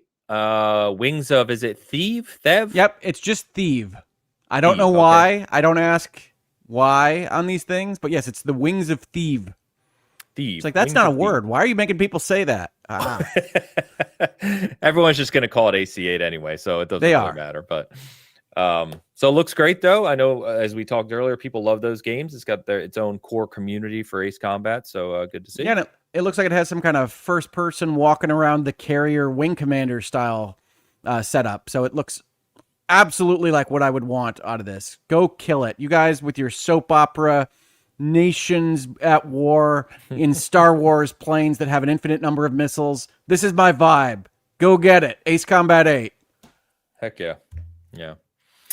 New trailer for Phantom Blade Zero from S Games. So I previewed this one last year. I remember talking about it. So this is an action RPG or action game in the vein of more like Ninja Gaiden than it is a Souls-like. I'll remind everyone again because people keep asking, is this a Souls-like? And they're very clear it's not. Well, new trailer, good trailer. Go ahead. I thought the trailer was awesome. I do think that when I started watching this trailer, my brain does go, oh, okay, it's another Souls game. I can watch this, I can see what's happening, but okay, it's another Souls game. I can evaluate. And then you watch more and more of it, and it's like, okay, that seems like it's probably more of a DMC action type game. It is. And by the time it gets to the end of the trailer, you're like, oh, Phantom Blade. These are the guys that are adamant that they're not a Souls game. It's like, okay, fine, but the graphic settings that you picked, the way that you are depicting your combat, the way that you open your trailers is why people think you're a Souls game. Like that is happening because of the way that you are presenting this game. I'm happy it's not. I am over the Soulsification of most action adventure type games, but I blame them more than I blame the people on this. Yeah, I mean, obviously they're building on some of the things Souls does well, the boss battles, the kind of cinematic nature of those and things like that. But yeah, I got to play it last year, like I said, and it plays really well. It does play more like a DMC or Ninja Gaiden type game. And it doesn't have the same mechanics, but it's cool, man. And they're a really cool studio S game. They reached out again, and they're very communicative, and I wish them the best with this release. I think it's going to be really good. I think the trailer looked great. This is Phantom Blade Zero. Phantom Blade Zero, nice. Yeah. By the way, I looked it up. Hogue, Thieves is a fictional city in the. Oh, I knew it was a location. Yeah. Like you could tell it was a location. I don't remember all the random fictional locations that they put in these games, but I mean, when you put it on the title, when it's going to be sitting on a shelf, it's like that's just hard to say in your brain. You don't know. Wings of You don't know how to say it, and I always find that to be a problem when you're talking about anything but from Ace Combat 8 to fantasy books at your Barnes & Noble. We got two more big announcements to close out. So we got the Mega Man 1 we already talked about. So Dual Override coming in 2027. We got a little bit of gameplay from it. Again, like I said, this is seems to be a big audience for Mega Man returning, which is great. So I hope they nail it. But we'll see more about that. And then they ended on to Keely's point. You would think this sounds like something that would be very big to end on, and yet all the feedback I've seen anecdotally was, "Why did you end on that?" It looks a little weird. This is a terrible ender. Yeah, so High Guard, if you didn't see it, High Guard, it's a world premiere. This is the Wildlight Entertainment, which was founded by a bunch of both EA and Respawn devs that did Titanfall and Apex Legends. It's coming, he touted as well. It's coming next month. So it's coming January 26th and is free to play. It looks like a hero shooter type of PvE, PvP game. But the feedback I've seen very little interest, even from my group that does shooters and everything, are like, this doesn't look very good. So I don't know. I don't know, guys. But this is probably one they should have just stealth dropped like they did Apex. Because it looks a little... Maybe it makes more sense when you play it, riding around on a horse. Maybe it doesn't show well. Cool. Yeah, it could just not show well. I mean, the team is very talented. I don't know how much money and time they've had into it, but destructible environments, really fast combat, mounts, apparently. Like, all that sounds cool theoretically. So this might just be one of those where people play it and they're like, oh, it's actually good. Yeah. I get why I'm sure it'll play well, right? Yeah, I think that's why they put it in last, is just the pedigree of the studio, the fact that they're making a big shooter that's probably going to be hugely popular. Let's be honest though, he put it in last because he sells that slot and somebody paid the money for it. $3 million. Hell yeah. Yeah, I don't know, but we'll see. I mean, we'll know in a little over a month. So I do like that it's coming out soon. We'll get to try it. Obviously, we'll talk about it after release. But yeah, it seemed to land a little flat, especially compared to some of the other bigger announcements of the show. So, but anyway, that wraps us up on the Game Awards, gents. Some stuff I'm definitely excited for.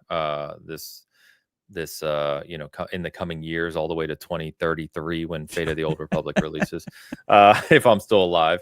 But yeah, I mean, overall, I think it was a little better show than last year. I still have my complaints with the show, but we've talked about that. So we do have a super chat been sitting out from Lucius. Let's get to Lucius Augustus Rex, $5 super chat.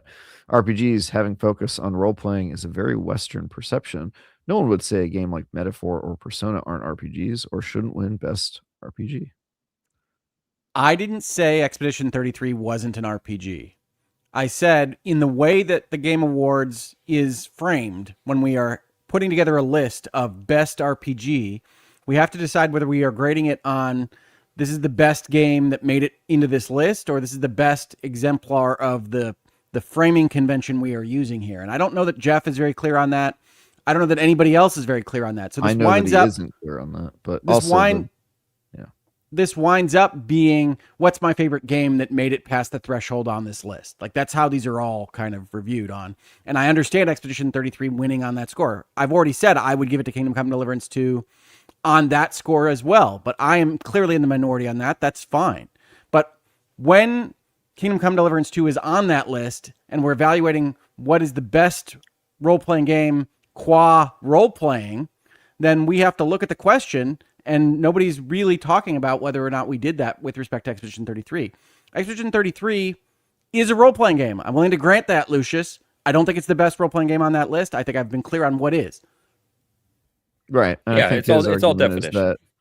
I think his argument is that the definition of an RPG is loose and undefined, which I would say is good or bad depending on your perspective or the context, and certainly it makes agreeing upon strengths and weaknesses difficult, but I think people just have varying opinions here on what they consider an RPG or what they like about an RPG or what points are important to them and which points aren't. Some people really like the stat screens and the loadouts. Some people really like choices and decision making. They see that as like a really important part of RPGs. And I'm, no wrong answers. I wish there were. I wish we had harder definitions on this, but the truth is we just don't. Yeah, and they are clearly very different RPGs, so I think that's part of the struggle as well. So, anyway, Lucius, thank you for hanging out and for the super chats today, my friend. All right, let's go ahead. I have a friend who thinks it's not an RPG unless it's turn-based, by the way, which I think is insane. It's just silly. All right, we're going to go ahead and start wrapping up here. So just from an SG side, a few reviews to check out this week. We do have an early impressions of Moonlighter 2, which is in early access right now from Brian. You can check that out. Next week here on Bitcast, we'll have a little bit of our special. So the three of us talking about some categories, our favorite games of the year, some other categories we'll talk about, just have a fun conversation with, reflecting on 2025. And then the following week, we'll be doing our SG Honors as well, which is our entire crew at SG doing our kind of yearly celebration, not really awards, but more celebration of different things about gaming in the year. So keep an eye for that. Travis, pass over to you first this week. Show me your wares, sir. My wares. See, does Expedition say show me your wares? No, it does not. True. I honestly don't know. That's a very good point. Yeah. It's over. We found it. They certainly don't do a weird point right in somebody's face like this. Yeah, they don't do that. Show me your wares. No, exactly. Show me your wares. Show me wares. What have I got to promote? Oh, I played a Teenage Mutant Ninja Turtles VR game last week, and I wrote a preview about it. I cannot believe it took us this long to have a Teenage Mutant Ninja Turtle VR game, but it's pretty sick.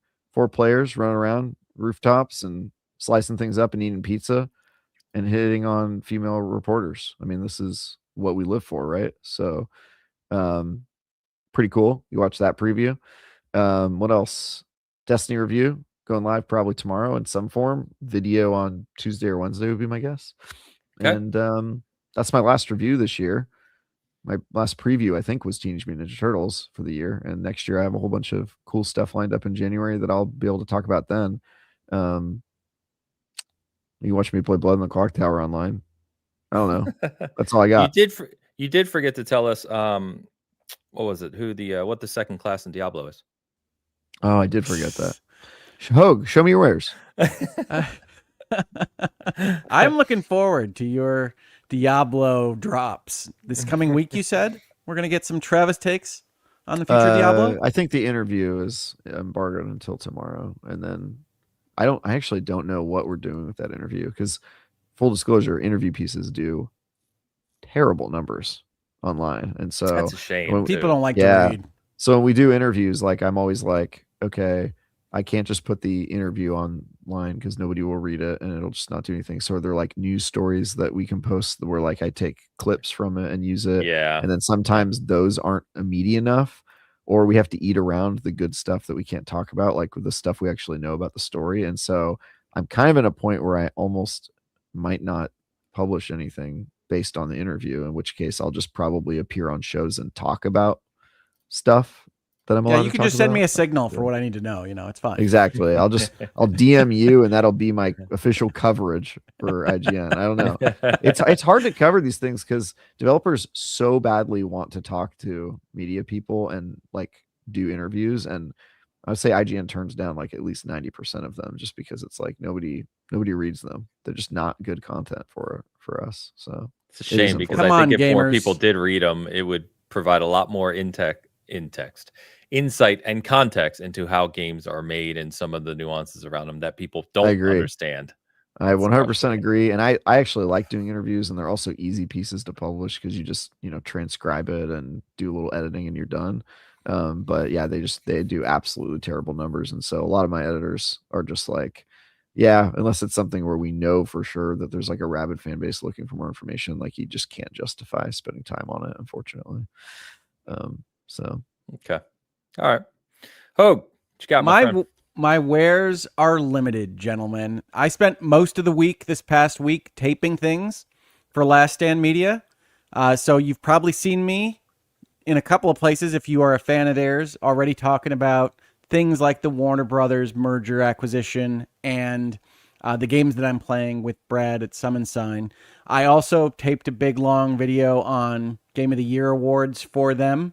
So that'll be going up at some point in the future because they essentially work on getting all their tapes for the holiday period done essentially right now and then kind of put them out over time. So you can look out for me there because I spent, I don't even know, 8 or 10 hours taping for them this week. Otherwise, I'm looking to get back into the virtual legality swing of things, and then probably, haven't committed to a time slot yet, but probably if you would all like the old Thabto format, the two Hogues are better than one format that we were working on our channel, my brother is coming out of his year-long hibernation to talk about debating his top 10 games of the year list with my top 10 games of the year list. So we'll be doing that again, hopefully next weekend or so, maybe even before I'm on the Bitcast again, but pretty soon. So keep your eyes out. When I announce that, it'll be on Twitter or on the community posts on my channel. Awesome. Love to hear it. Well, audience, community, everyone checking this out post, thank you very much as always for hanging out with us and the generosity.